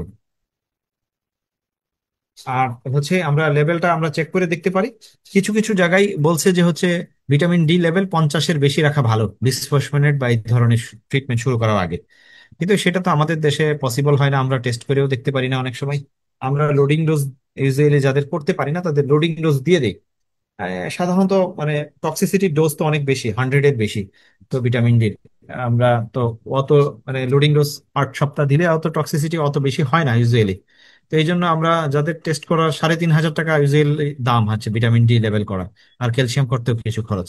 বেশিরভাগ রোগীরাই আপনারা যারা উপজেলায় যাবেন, যদি কস্ট বিয়ার করতে না পারে আপনারা লোডিং ডোজ দিয়ে যদি বিএমডি করতে পারেন, অথবা ফ্রাজিলিটি ফ্র্যাকচার থাকে অথবা ফ্লেক্স করে দেখলেন যে তার ফ্র্যাকচার রিস্ক, মেজর রিস্ক 20%-এর বেশি অথবা হিপ রিস্ক 3%-এর বেশি, সেই ক্ষেত্রে আমরা আপনার বিসফসফোনেট শুরু করে দিতে পারবেন। ভিটামিন ডি এর লোডিং ডোজটা যদি একটু বলে দিতেন। ভিটামিন ডি লোডিং ডোজ হচ্ছে 50,000 ইন্টারন্যাশনাল ইউনিট যে ক্যাপসুল পাওয়া যায়, অথবা 40,000-ও দিতে পারেন। 40 থেকে 50,000 ইউনিটের যে ক্যাপসুলগুলো আছে এটা উইকলি সপ্তাহে একবার করে 8 থেকে 12 সপ্তাহ পর্যন্ত দিতে হবে। তারপরে হচ্ছে আপনি মেইনটেনেন্স ডোজ কন্টিনিউ করবেন 800 থেকে 1,000 ইন্টারন্যাশনাল ইউনিট, যেটা এটা প্রতিদিন একটা করে খাবেন। এটা মেইনটেনেন্স কমপক্ষে 6 মাস। তবে যাদের ডেফিসিয়েন্সি তাদের কিছু কিছু গাইডলাইন বলে যে সারা জীবন দেওয়ার জন্য। Thank you. Okay. Soft tissue rheumatism অনেক আছে, যে কমন দু একটা নিয়ে আলোচনা করবো আমরা। একটা হচ্ছে প্লান্টার ফ্যাসাইটিস। প্লান্টার ফ্যাসাইটিস বেশ কমন, তবে আমরা দেখবো যে হচ্ছে এটা কোন জায়গাটায় সবচেয়ে বেশি হয়। যে আমরা অনেক ভুল করি যে পায়ের তলায় ব্যথা হলেই মনে করি যে প্লান্টার ফ্যাসাইটিস মনে হয়। সাধারণত হিল পেইন হয়, তবে মিডিয়াল সাইডে হয়। এইটা হচ্ছে সেই জায়গা। এই যে এই যে মিডিয়াল মেরুলাস বরাবর এইখানে এই প্লান্টার ফাসা যেখানে অ্যাটাচড হয়, হ্যাঁ, ক্যালকেনিয়ামে, এই জায়গাটাই হচ্ছে সাধারণত ব্যথাটা হয়। তো এই জায়গায় যদি চাপ দিয়ে টেন্ডারনেস হয়, আমরা টেন্ডারনেস দেখার পদ্ধতি এরকম, গ্রেড টোটাকে একটু এক্সটেন্ড করব আর এখানে চাপ দিব। চাপ দেওয়ার পরে রোগী তো উইঞ্চ করে দিলে যদি ব্যথা হয়, তাহলে এটাকে আমরা মনে করবো প্লান্টার ফ্যাসাইটিস। কিন্তু সোলে অনেক ধরনের ব্যথা হয়। সবগুলো ডিজিজ নিয়ে আলোচনা করা তো আসলে এক ক্লাসে পসিবল না। তো এইটা বেশ কমনলি হয়। এটা যদি হয় এখানে, সাধারণত এটা সকালবেলা ঘুম থেকে উঠলে রোগীদের খুব বেশি ব্যথা থাকে, এবং অনেকক্ষণ রেস্ট নেওয়ার পরে যখন হাঁটতে যাই তখনই এখানে ব্যথা হয়। এবং হচ্ছে অ্যাক্টিভিটি কতক্ষণ হাঁটার পরে বা এখানে মেসেজ দেওয়ার পরে রোগীর ব্যথা সাধারণত কমে যায়। তো হচ্ছে এইভাবে রোগীরা চলতে থাকে। তো এটা অনেক দিন ধরে থাকতে পারে, কারো কারো কিছুদিন থাকার পরে ভালো হয়ে যেতে পারে, আবার আসতে পারে, রিকারেন্ট হতে পারে। অনেক সময় এটা আইসোলেটেড কোনো রোগ ছাড়াও হতে পারে। আবার কখনো খুব কমনলি এসপি এর সাথে, স্পন্ডাইলো অর্থোপ্যাথির সাথে হয়, সুরিয়াটিক আর্থ্রাইটিস, রিয়েক্টিভ আর্থ্রাইটিস, অথবা রিমাটয়েড আর্থ্রাইটিস, এগুলোতেও হতে পারে। অথবা আইসোলেটেড আলাদা ওইসব কোনো ডিজিজ ছাড়াও হতে পারে। তো এই ডিজিজের প্রধান ম্যানেজমেন্ট হচ্ছে, যে প্লান্টার ফ্যাসাইটিস হয়, অ্যাক্টিভিটি মডিফিকেশন এবং স্ট্রেচিং এক্সারসাইজ। রোগীকে কিছু অ্যাডভাইস দিতে হবে। এরকম একটা বল পায়ের নিচে রেখে এরকম এক্সারসাইজ করতে পারে। সকালবেলা উঠে ওই জায়গাটাতে কিছুক্ষণ 5 থেকে 10 মিনিট ম্যাসেজ দিতে পারে। অথবা একটা চৌকাঠের উপরে ওই জায়গাটা রেখে সামনের দিকে এবং পিছনের দিকে মুভমেন্ট করতে পারে। এইভাবে আরো বেশ কিছু এক্সারসাইজ পাওয়া যায়, ইউটিউব থেকে আপনারা দেখে নিতে পারেন। এখানে ঠান্ডা বরফের সেক দেওয়া যেতে পারে, আইস মেসেজ বলা হয়, অথবা এনএসএইড দেওয়া যেতে পারে। এবং সাপোর্টিভ ফুটওয়্যার এবং এই যে হচ্ছে একদম সফট সোল পরতে বলা যেতে পারে। ওয়েট রিডাকশন করার জন্য অ্যাডভাইস দিতে পারেন। কখনো কখনো কর্টিকোস্টেরয়েড ইনজেকশন দেওয়ার প্রয়োজন হতে পারে। এগুলো যদি ফেল করে তাহলে ইনজেকশন ইনজেকশন আবার খুব জায়গা মতনে পড়লে খুব ভালো রেসপন্স হয়। যদি একদম যে যে পয়েন্টটা দেখালাম এই জায়গা মতন দিতে না পারলে অনেক সময় রেসপন্স ভালো হয় না। অ্যাডহেসিভ ক্যাপসুলাইটিস, এটাও একটা খুব কমন সফট টিস্যু রিউমাটিজম। আহ এই যে এই যে সাধারণত এটাতে কি হয়, inflammation and thickening of the shoulder capsule. এখানে যে দেখা যায় যে এই জয়েন্ট অথবা এই বোনসের কোনো ক্ষতি হয় না, এই জন্য এক্স রেতে কোনো কিছু সমস্যা ভাসে না। কিন্তু পেশেন্টের কমপ্লেইন হয়, পেশেন্ট তো খুব ব্যথা অনুভব করে, পেইন এবং স্টিফ হয়ে যায়, এবং হচ্ছে শোল্ডারকে সে একদম উপরে নিতে পারে না, এবং restriction of the both active and passive movement হয়। সে শোল্ডারকে কোনো দিকেই মুভ করতে পারে না, বেশিরভাগ মুভমেন্ট গুলাই রেস্ট্রিক্টেড হয়ে যায়। শোল্ডারে তো আপনারা জানেন অনেক movement, flexion, extension, abduction, reduction, circumduction, এইগুলা কোনো movement, internal rotation, external rotation, সব মুভমেন্ট তার যদি রেস্ট্রিকশন হয়ে যায় তাহলে এটাকে অ্যাডহেসিভ ক্যাপসুলাইটিস বলি আমরা সাধারণত। এখানে শোল্ডারে অন্তত অনেক ধরনের সফট টিস্যু রিউমাটিজম হয়। এখানে রোটেটর কাফ টেন্ডিনোপ্যাথি, টিআর, এবং হচ্ছে অনেক ধরনের বার্সাইটিস হইতে পারে। তো ওগুলা সবগুলো তো আপনারা সবগুলো আইডেন্টিফাই করতে পারবেন না। এইটা খুব কমনলি পাওয়া যায়, এটা নিয়ে আলোচনা হয়েছে। এই জন্য এটা এত কমন যে হচ্ছে মানে ইউজুয়াল আমাদের যে পপুলেশন আছে তাদের 2 to 5% পপুলেশন এটা কোনো না কোনো সময় আক্রান্ত হন। এবং এটা সাধারণত 40 to 60 ইয়ার্স এর পেশেন্টদের বেশি হয়, এবং কমনলি পাওয়া যায় ডায়াবেটিক এবং থাইরয়েড ডিসঅর্ডারের পেশেন্টদের। এবং তবে এটা সেলফ লিমিটিং, সাধারণত 1 থেকে 3 বছরের ভিতরে ভালো হয়ে যায়, কারো কারো 5 মাসের ভিতরেও ভালো হতে পারে কোনো ট্রিটমেন্ট ছাড়াই। তবে এই পেশেন্টদেরকে যদি আমরা পাই, তা প্রধান ম্যানেজমেন্ট হচ্ছে এডুকেশন এবং রিঅ্যাসুরেন্স করতে হবে যে এটা হচ্ছে আপনা আপনি ভালো হয়ে যাবে 5 মাস থেকে 3 বছরের ভিতরে ভালো হয়ে যাবে আপনার। আপনার যদি খুব বেশি ব্যথা থাকে অ্যানাসিড দেওয়া যেতে পারে। আর ফিজিওথেরাপি, মূল ট্রিটমেন্ট হচ্ছে ফিজিওথেরাপি। তাকে কিছু এক্সারসাইজ শিখিয়ে দিতে হবে। এই এক্সারসাইজ গুলো আপনারা মানে মূলত শোল্ডার মুভমেন্ট এক্সারসাইজ আর মোবিলাইজেশন এক্সারসাইজ, এবং হচ্ছে কিছু স্ট্রেচিং এক্সারসাইজও করা যেতে পারে। এবং হচ্ছে এই এক্সারসাইজ গুলো আপনারা হচ্ছে ইউটিউব থেকে কিছু দেখে নিতে পারেন। এখন তো আসলে ক্লাসে এক্সারসাইজ দেখানো যাচ্ছে না, এই জন্য আন্তরিকভাবে দুঃখিত। তবে এক্ষেত্রে স্টেরয়েড দিলে আমরা কোন জায়গাটায় স্টেরয়েডটা দিব? স্টেরয়েড দিতে গেলে আমরা হচ্ছে সাধারণত 2 ধরনের, আহ, 3 ধরনের অ্যাপ্রোচ আছে: পোস্টেরিয়র অ্যাপ্রোচ, ল্যাটারাল অ্যাপ্রোচ এবং অ্যান্টিরিয়র অ্যাপ্রোচ। আমরা সাধারণত পোস্টেরিয়র অ্যাপ্রোচটাকে প্রিফার করি। ইনজেকশনটা ইউজুয়ালি দিতে হয়। আমরা আমরা এটাকে হচ্ছে অ্যাক্রোমিয়ান প্রসেসকে প্রথমে হচ্ছে লোকেট করি স্পাইন অফ দা স্কেপুলা বরাবর হাত দিয়ে যদি আমরা আসি, তাহলে হচ্ছে যে শেষ মাথা ওখানে যে অ্যাক্রোমিয়ান প্রসেস, ওখান থেকে 2.5 centimetre below and 2.5 centimetre medially এই পয়েন্টটাকে লোকেট করে towards the coracoid process, coracoid প্রসেসটাকে আঙ্গুল দিয়ে এখানে লোকেট করে ফিক্স করতে হবে, এবং হচ্ছে ওই বরাবর আমাদেরকে আসতে হবে। ইনজেকশনের নিডেলের মুভমেন্টটা ওই দিকে থাকবে। তো হচ্ছে এটা সামনাসামনি একদিন ট্রেনিং দিয়ে দিতে পারলে আপনারাও ইজিলি পারবেন। এটা খুব মানে কঠিন না, সহজই মোটামুটি। এটাও ইউটিউবে বিভিন্ন ভিডিও আছে, এগুলো থেকে একটু দেখে আপনারা একটু ধারণা নিতে পারেন। তো হচ্ছে আরেকটা আহ, আমার কোয়েশ্চেন ছিল যে এই প্লান্টার ফাসাইটিস আর ওই জায়গায় তো ক্যালকিনিয়াল স্পারও অনেক পেশেন্টের ডেভেলপ করে থাকে। ক্যালকিনিয়াল স্পারের ক্ষেত্রে কি সার্জিক্যাল অপশন কি কখন করতে হয়? মানে ক্যালকেনিয়াল স্পার তো হচ্ছে it's a sequelae of plantar fasciitis maximum ক্ষেত্রেই। হ্যাঁ, তো অনেকদিন ধরে প্লান্টার ফাসাইটিস বা ওই জায়গাতে ক্যালকিনিয়ামের ওই জায়গায় ইনফ্লামেশন কোনোভাবে চলমান আছে, এই কারণে ওইখানে বনি গ্রোথ হয়েছে। বেশিরভাগ ক্ষেত্রে তাই হয়। অন্য কিছু মেকানিজমও থাকতে পারে, এটা মেকানিজম অনেকটা আননোন বলা যায় আর কি, পুরোপুরি একদম ক্লিয়ার কাট জানাও যায়নি। তো হচ্ছে যদি ক্যালকেনিয়াল স্পার হয় ওখানে তো আপনি সার্জারিতে খুব মানে যাওয়ার সুযোগ নাই। আপনার ওটাতে হচ্ছে কনজারভেটিভ ম্যানেজমেন্টে দিতে হবে তাদেরকে হচ্ছে। আহ, আহ, বেশিরভাগ ক্ষেত্রে কনজারভেটিভ ট্রিটমেন্টই ভালো থাকে পেশেন্টরা। ওদেরকে বিভিন্ন এক্সারসাইজ শেখাইতে হবে, সফট শু পরবে, আর হচ্ছে কখনো কখনো এখানে ইনজেকশন দেওয়ার প্রয়োজন হতে পারে। আর স্পারের ক্ষেত্রে আপনার ওখানে তো টেন্ডনটা লেগে থাকে। এখন সার্জিক্যাল ম্যানেজমেন্ট করে কতটুকু বেনিফিট হবে আমার এটা জানা নাই। সার্জিক্যাল ম্যানেজমেন্ট আদৌ আমি পাইনি কোথাও যে সার্জিক্যাল ম্যানেজমেন্ট করে ওটার বেনিফিট পাবে কিনা, এরকম কোথাও আমি। তারপরে এক্ষেত্রে এনএসএইড দিলে কোন এনএসএইডটা সবচেয়ে ভালো কাজ করে? এনএসএইড তো বললাম যে কোনো ডিজিজেই কোনো এনএসএইড কে একটার উপরে আরেকটা আহ কে প্রাধান্য দেওয়া হয়নি। তো হচ্ছে আপনারা বা বিভিন্ন মানে কোমরবিডিটিস এবং হচ্ছে patient preference, patient economic condition সবকিছুকে কনসিডার করে যে কোনোটাই প্রিফার করতে পারেন। এক এক মানে এটা হচ্ছে সাবজেক্টিভ, এক এক পেশেন্টের এক এক এনএসএইড ভালো কাজ করতে পারে। সাধারণত কাজ করতেছে না, একটা এনএসএইড কাজ করতেছে না এটা বলার জন্য রোগীকে ম্যাক্সিমাম টলারেবল যেটুকু আইডিয়াল ডোজ আছে, টলারেবল আইডিয়াল ডোজে তাকে 14 দিন দেওয়ার পরে, 2 সপ্তাহ দেওয়ার পরে যদি কাজ না করে তাহলে অন্য এনএসএইডে যাবেন।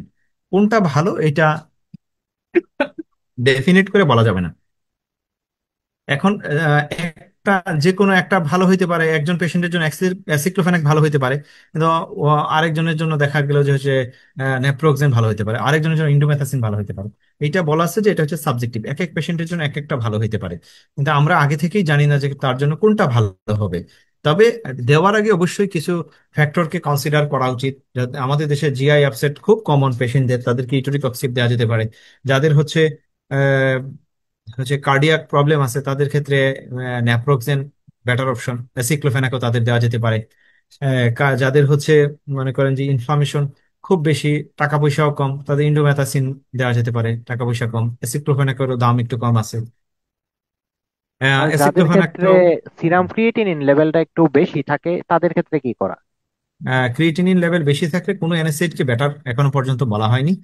তবে মানে কিছু কিছু ট্রায়ালে সোলিন্ডাকের একটু বেটার বলা হয়েছে, কিন্তু এটা কোম্পানিরাই বেশি দাবি করে, কিন্তু আমরা মানে লিটারেচারে ওরকম ভালোভাবে এরকম ভাবে এখনো আসে নাই। নাবোমেটনের কথাও কিছু কিছু জায়গায় বিশেষ করে কোম্পানির লোকজন দাবি করে, কিন্তু এখন পর্যন্ত আমাদের কোনো গাইডলাইনে কোনোটাকেই সেফ বলা হয়নি, রেনাল সেফ বলা হয়নি। হ্যাঁ, তো হচ্ছে যদি রেনাল ইম্পেয়ারমেন্ট থাকে সেই সকল পেশেন্টদেরকে NSAID অ্যাভয়েড করা উচিত। তাদের ক্ষেত্রে আমরা হচ্ছে প্যারাসিটামল অথবা ট্রেমাডল এই ধরনের মানে আমরা ওষুধ ব্যবহার করতে পারি। ওপিয়েট জাতীয় যেসব অ্যানালজেসিক আছে ওগুলা ব্যবহার করা যেতে পারে। তবে অ্যানোসেড গুলা অ্যাভয়েড করাই ভালো যাদের রেনাল ইম্পেয়ারমেন্ট অলরেডি হয়ে গেছে। আর যাদের রেনাল ইম্পেয়ারমেন্ট হয়নি তাদেরকে অ্যানোসেড আমরা ব্যবহার করতে পারবো, এটা কোনো ভয় নাই। এদিকে নির্দিষ্ট সময় পর পর আমরা চেক করে নিব যদি রেনাল ইম্পেয়ারমেন্ট দেখা দেয়। এগুলো হচ্ছে রিভার্সিবল, রোগীকে কাউন্সিলিং করে দিতে হবে।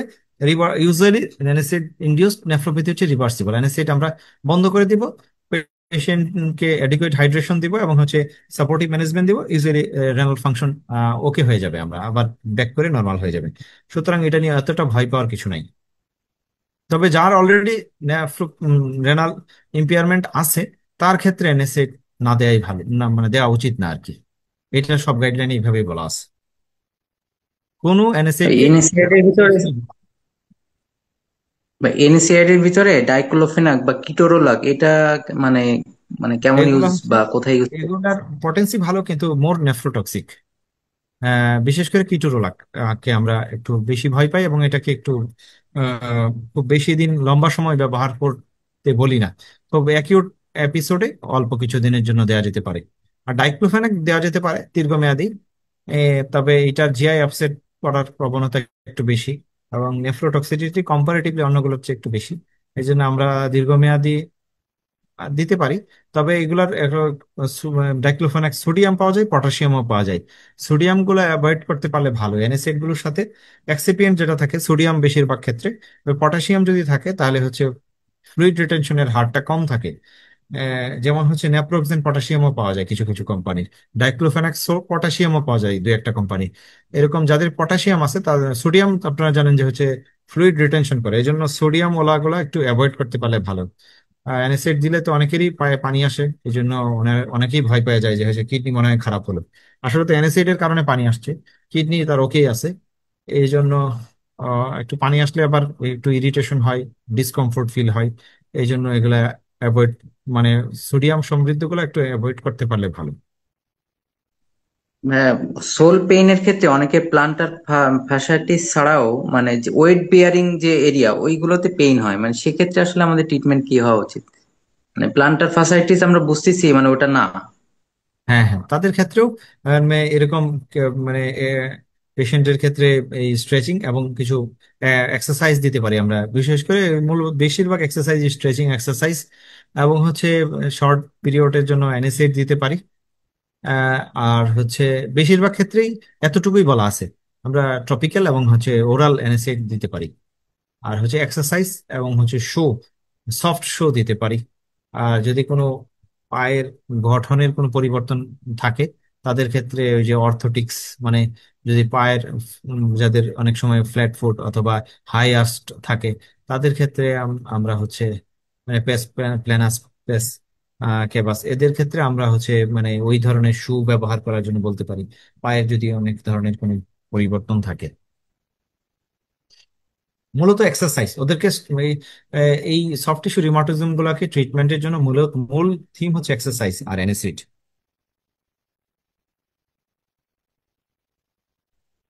তো আপনাদেরকে আজকে ক্লাস আমরা এই পর্যন্তই। আহ, অল্প স্বল্পের ভিতরে একটা বড় সাবজেক্টকে বলার চেষ্টা করলাম, কতটুকু পারছি জানি না। কতটুকু আসলে এই স্বল্প সময়ে বলার সুযোগ আছে। সংক্ষেপে বলার জন্য একটু তাড়াহুড়ো করে বলছি যাতে স্বল্প সময়ে শেষ করতে পারি। আহ, আপনারা যারা ছিলেন, আপনারা কেমন লাগলো আপনাদের কাছে, মানে কিছু কিছু উপকার হলো কিনা? জি ভাই, অনেক সুন্দর ক্লাস হয়েছে, অনেক ধন্যবাদ ভাইয়া। জি ভাই, অবশ্যই ভাইয়া, উপকার হয়েছে অনেক। ওকে। জি ভাই, অনেক ধন্যবাদ, অনেক সুন্দর হয়েছে। ভাইয়া, শেষ কোশ্চেন সেটা হলো আপনার হ্যাঁ, সুলিনডাক বা নাবুমেটন এই ড্রাগ দুইটা আসলে মানে এফিকেসি কেমন বা কেমন কাজ করে? সুলিন্ডাকের এফিকেসি ভালোই পাই আমরা, কিন্তু নাবুমেটনের এফিকেসি নিয়ে আমার বেশ সন্দেহ আছে। আমি আমাদের পেশেন্ট, আমার শুধু আমার না, আমাদের ডিপার্টমেন্টে যারা ট্রিটমেন্ট করছেন সবারই হতাশা যে নাবুমেটন খুব একটা বেশি কার্যকর না, এফিকেসি খুব একটা বেশি ভালো না ওনাদের কাছে। ভাইয়া, আপনার, আমার একটা কোশ্চেন ছিল। হ্যাঁ বলেন। জি ভাইয়া, আমার মায়ের হচ্ছে রাইট হ্যান্ডে আপনার যে ফিঙ্গার, আপনার রাইট হ্যান্ডে যে ইন্টারফ্যালেঞ্জিয়াল জয়েন্ট, এই দুটো হচ্ছে যখন হচ্ছে এটা ফ্লেক্স করা হয় কোনো কাজ করার সময়, তখন এটা লক হয়ে যায় আলটিমেটলি। তখন মানে ওইটা টান দিলেও তখন আসে না, কিন্তু আস্তে আস্তে নিচ থেকে আস্তে আস্তে আর কি লকটা খুলে যায় এদিকে। মানে এই যে এই দুইটা ফিঙ্গার আপনি দেখতে পাচ্ছেন কিনা, এই হ্যাঁ দুইটা দেখতে ফিঙ্গার পাচ্ছি। এরকম কোনো কাজ করার সময় আটকে যায়। এই যে এই দুইটা ও ফিঙ্গার তাহলে এরপরে ট্রিগার আস্তে ফিঙ্গার আস্তে হয়েছে অনেক সময়। সম্ভবত, ওনার ট্রিগার ফিঙ্গার হয়েছে। হ্যাঁ, দুইটা ফিঙ্গার যে লক হয়ে যায় কাজ করার সময়, পরে ওপেন করতে সমস্যা হয়। হ্যাঁ, হ্যাঁ, ফিঙ্গার হ্যাঁ, ফিঙ্গার একটু হচ্ছে, পর আস্তে আস্তে ওপেন হয় নিজে থেকে বা হ্যাঁ হ্যাঁ আস্তে বুঝতে আস্তে টান পারছি, দিলে। ফিঙ্গার ফিঙ্গার বিভিন্ন স্টেজ আছে। ওনাকে প্রাথমিকভাবে একটু এক্সারসাইজ এবং কিছু স্প্লিন্ট পাওয়া যায় ফিঙ্গারের জন্য, ফিঙ্গার স্প্লিন্ট এগুলা ব্যবহার করে দেখতে পারেন। তবে ইন্ট্রা আর্টিকল ইন্ট্রালেশনাল স্টেরয়েড ইনজেকশন গুলা ওয়ান পুলিতে দিয়ে দিতে পারলে খুবই রিওয়ার্ডিং, সাথে সাথে ভালো হয়ে যায়, মানে একদিন পরেই ভালো হয়ে যাবে ইনশাল্লাহ। তো ওনাকে মানে এই- ওটা তো থাকে না, ওটা তো হ্যাঁ, এমনিতেই ভালো হয়ে যায়। হ্যাঁ সেক্ষেত্রে হ্যাঁ মানে এটা বারবার রিপিট যাতে না হয় সেটার জন্য কি করা যায়? হ্যাঁ, রিপিট যাতে না হয় তাহলে ওই যে ওনার যে কোমরবিডিটিস, হয়তো বা ওনার ডায়াবেটিস আছে কিনা, থাইরয়েডের প্রবলেম আছে কিনা, বা অন্য কোনো রিউমাটোলজিক্যাল ডিজিজ আছে কিনা, এগুলো থাকলে ওগুলোকে অ্যাডিকুয়েট ট্রিটমেন্ট করতে হবে, এবং হচ্ছে এখানে রেগুলার এক্সারসাইজ দিতে হবে। ও, হ্যাঁ, আচ্ছা, ঠিক তাহলে আছে, ভালো থ্যাংক ইউ থাকবে আর ভাইয়া। কি, যাতে বারবার না হয়। হ্যাঁ ভাইয়া, লো ব্যাক পেইনের সাথে অনেক সময় রেডিয়েশন থাকে পেইন পেশেন্টের, সেক্ষেত্রে আমরা দেখা যায় প্রিগাবালিন অনেক সময় সাজেস্ট করি। তো প্রিগাবালিন ড্রাগটা আসলে কিভাবে দেওয়া মানে বেটার? হ্যাঁ, প্রিগাবালিনটা আসলে এটা তো হচ্ছে পেইন থ্রেশহোল্ডকে মানে বাড়াবে, মানে হচ্ছে ব্যথার অনুভূতি শক্তিকে রোগীর কমায় দিবে। তাহলে এভাবে একটু কাজ করে। আর হচ্ছে প্রিগাবালিনটা একটু সাইড ইফেক্ট, মানে এটা হচ্ছে হায়ার ডোজে দিলেই একটু পেশেন্ট ইনটলারেবিলিটি হয় বেশি। এই জন্য লোয়ার ডোজ থেকে শুরু করতে হয়, 25 মিলিগ্রাম দিয়ে আমরা শুরু করতে পারি, আর ধীরে ধীরে 50, 75, 100 এরকম বাড়াতে পারি। খুব মানে হাই ডোজেও যাওয়া যায়, এটা তো আপনারা জানেন যে খুব মানে 300-র বেশিও যাওয়া যায় এই ডোজ। তো হচ্ছে, তো আহ, এই ক্ষেত্রে মানে ডোজ আসলে ওই লোয়ার ডোজে শুরু করা উচিত, এবং স্প্লিট করেও দেওয়ার সুযোগ আছে। তবে এখন যে কন্ট্রোল রিলিজ বেরোইছে, এগুলো আমরা চাইলে শুধু ওয়ান টাইম ইউজ করতে পারি রাতের বেলা। কিন্তু কন্ট্রোল রিলিজের লোয়ার ডোজ নাই, এটা একটা অসুবিধা। কন্ট্রোল রিলিজের একটু সাইড ইফেক্ট কম হয় কম্পারেটিভলি, কিন্তু তারপরও হয় যে হচ্ছে মাথা ঘোরানো, অনেক পেশেন্টই সহ্য করতে পারে না, মাথা ঘোরায়, ডিজিনেস হয়, ভার্টাইগো হয়। এই জন্য লোয়ার ডোজে শুরু করা উচিত আর কি। তবে মানে যে রেডিকুলোপ্যাথিতে এখনো পর্যন্ত প্রিগাবালিন এখানে এটা একটা, প্রিগাবালিন কিন্তু মানে রিকমেন্ডেড, ওরকম ভাবে রিকমেন্ডেড না আর কি বলতে পারেন। তবে ওয়াইডলি ব্যবহার হয়, আমরাও ব্যবহার করি। মানে এখন আপ টু ডেট আছে, শুধু এনএসএইচ ব্যবহারের কথাই বেশি এনকারেজ করা হয়েছে। তবে প্রিগাবালিনটাও আহ, অনেকগুলো জার্নালে অনেকগুলো ট্রায়াল আছে, যেহেতু ক্রনিক পেইনের ম্যানেজমেন্ট হিসেবে এটাকে আমরা ব্যবহার করতে পারি, যেহেতু এই ব্যথাগুলো দীর্ঘমেয়াদী থাকে এবং পেইন থ্রেশহোল্ডকে বাড়ায় রোগীর এইভাবে কোনো অন্যভাবে পেইন পেইনকে অন্য মেকানিজমে এটা কিছু কাজ করে, সেন্ট্রাল সেন্সিটাইজেশন হতে দেয় না, ওভাবে কাজ করে ওভাবে। এই জন্য আমরা আহ, মানে ব্যবহার করতে পারি চাইলে। তো লোয়ার ডোজ থেকে শুরু করে আমরা হায়ার ডোজের দিকে যাব আর কি, মানে 7 দিন পর পর আমরা ডোজ বাড়াতে পারি। ভাইয়া, বা ভিটামিন বি সিক্স এর কোনো রোল আছে? কোনটা? Vitamin B, vitamin B. না, ভিটামিন B1, B6, B12 আমরা যেটা ব্যবহার করি, এটা কোনো লিটারেচারে এটার রোল মানে এখন পর্যন্ত প্রমাণিত হয়নি। আমরা যে পেইনের জন্য যেটা ব্যবহার করি, এটা কোনো গাইডলাইন সাজেস্ট করেনি। আমাদের দেশে এটা কোম্পানিরা তাদের বেনিফিটের জন্য এটাকে প্রচার করছে বেশি করে, যে হচ্ছে এটা দিলে অমুক বেনিফিট তমুক বেনিফিট। আসলে এটা কোথাও কোনো বেনিফিটের কথা কোনো গাইডলাইন সাজেস্ট করেনি এখন পর্যন্ত। কিন্তু আমাদের দেশের সকল ডাক্তাররাই, মানে অলমোস্ট সকল ডাক্তাররাই ব্যবহার করেন। এইটা নিয়ে আমাদের মানে বিশেষ করে আমাদের রিউমাটোলজি ডিপার্টমেন্টে খুব অ্যালার্জি আছে। আমরা গাইডলাইনের বাইরে একটা কথাও বলতে চাই না, একটা পড়াও পড়তে চাই না, একটা ওষুধে লিখতে চাই না আর কি। তো একটা ওষুধ অযথা একটা ওষুধ কেন রুগীকে দিব আমরা? তো যদি কারো ভিটামিন B1, B6, B12 আলাদাভাবে ডেফিসিয়েন্সি হয়, ডেফিসিয়েন্সির কোনো লক্ষণ প্রকাশ পায়, আমরা প্রমাণ পাই যে এই ডেফিসিয়েন্সি আছে, তাহলেই শুধু ওই ওই ভিটামিনকে আমরা কারেক্ট করতে পারি। তাছাড়া শুধু শুধু ওই ভিটামিন কেন দিব তাকে? আর এডুকেট পরিমাণে এই ভিটামিনগুলো খাবারে আছে, যদি ডেফিসিয়েন্সি না হয় তাকে ওইটা দেওয়ার প্রয়োজন নাই। এবং পেইনে এটা রোল আছে, এটা এখন পর্যন্ত কোনো মানে বড় কোনো স্টাডিতে প্রমাণ নাই। ছোটখাটো দু একটা ছোটখাটো স্টাডি আছে, খুবই যৎসামান্য ছোটখাটো স্টাডি, এগুলো আমি দেখছি, কিন্তু এটাকে বলা যাবে না এটাকে প্রমাণ হিসেবে। ওরাও দাবি করে নাই, ওরা বলছে যে বড় স্টাডি করার প্রয়োজন আছে।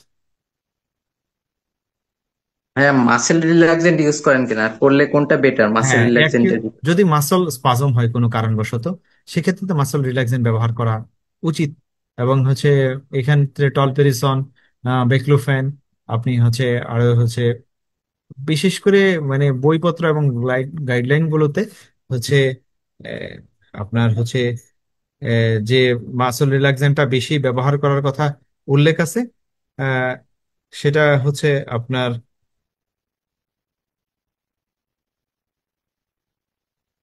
আপনার হচ্ছে সাইক্লোবেনজাপ্রিন।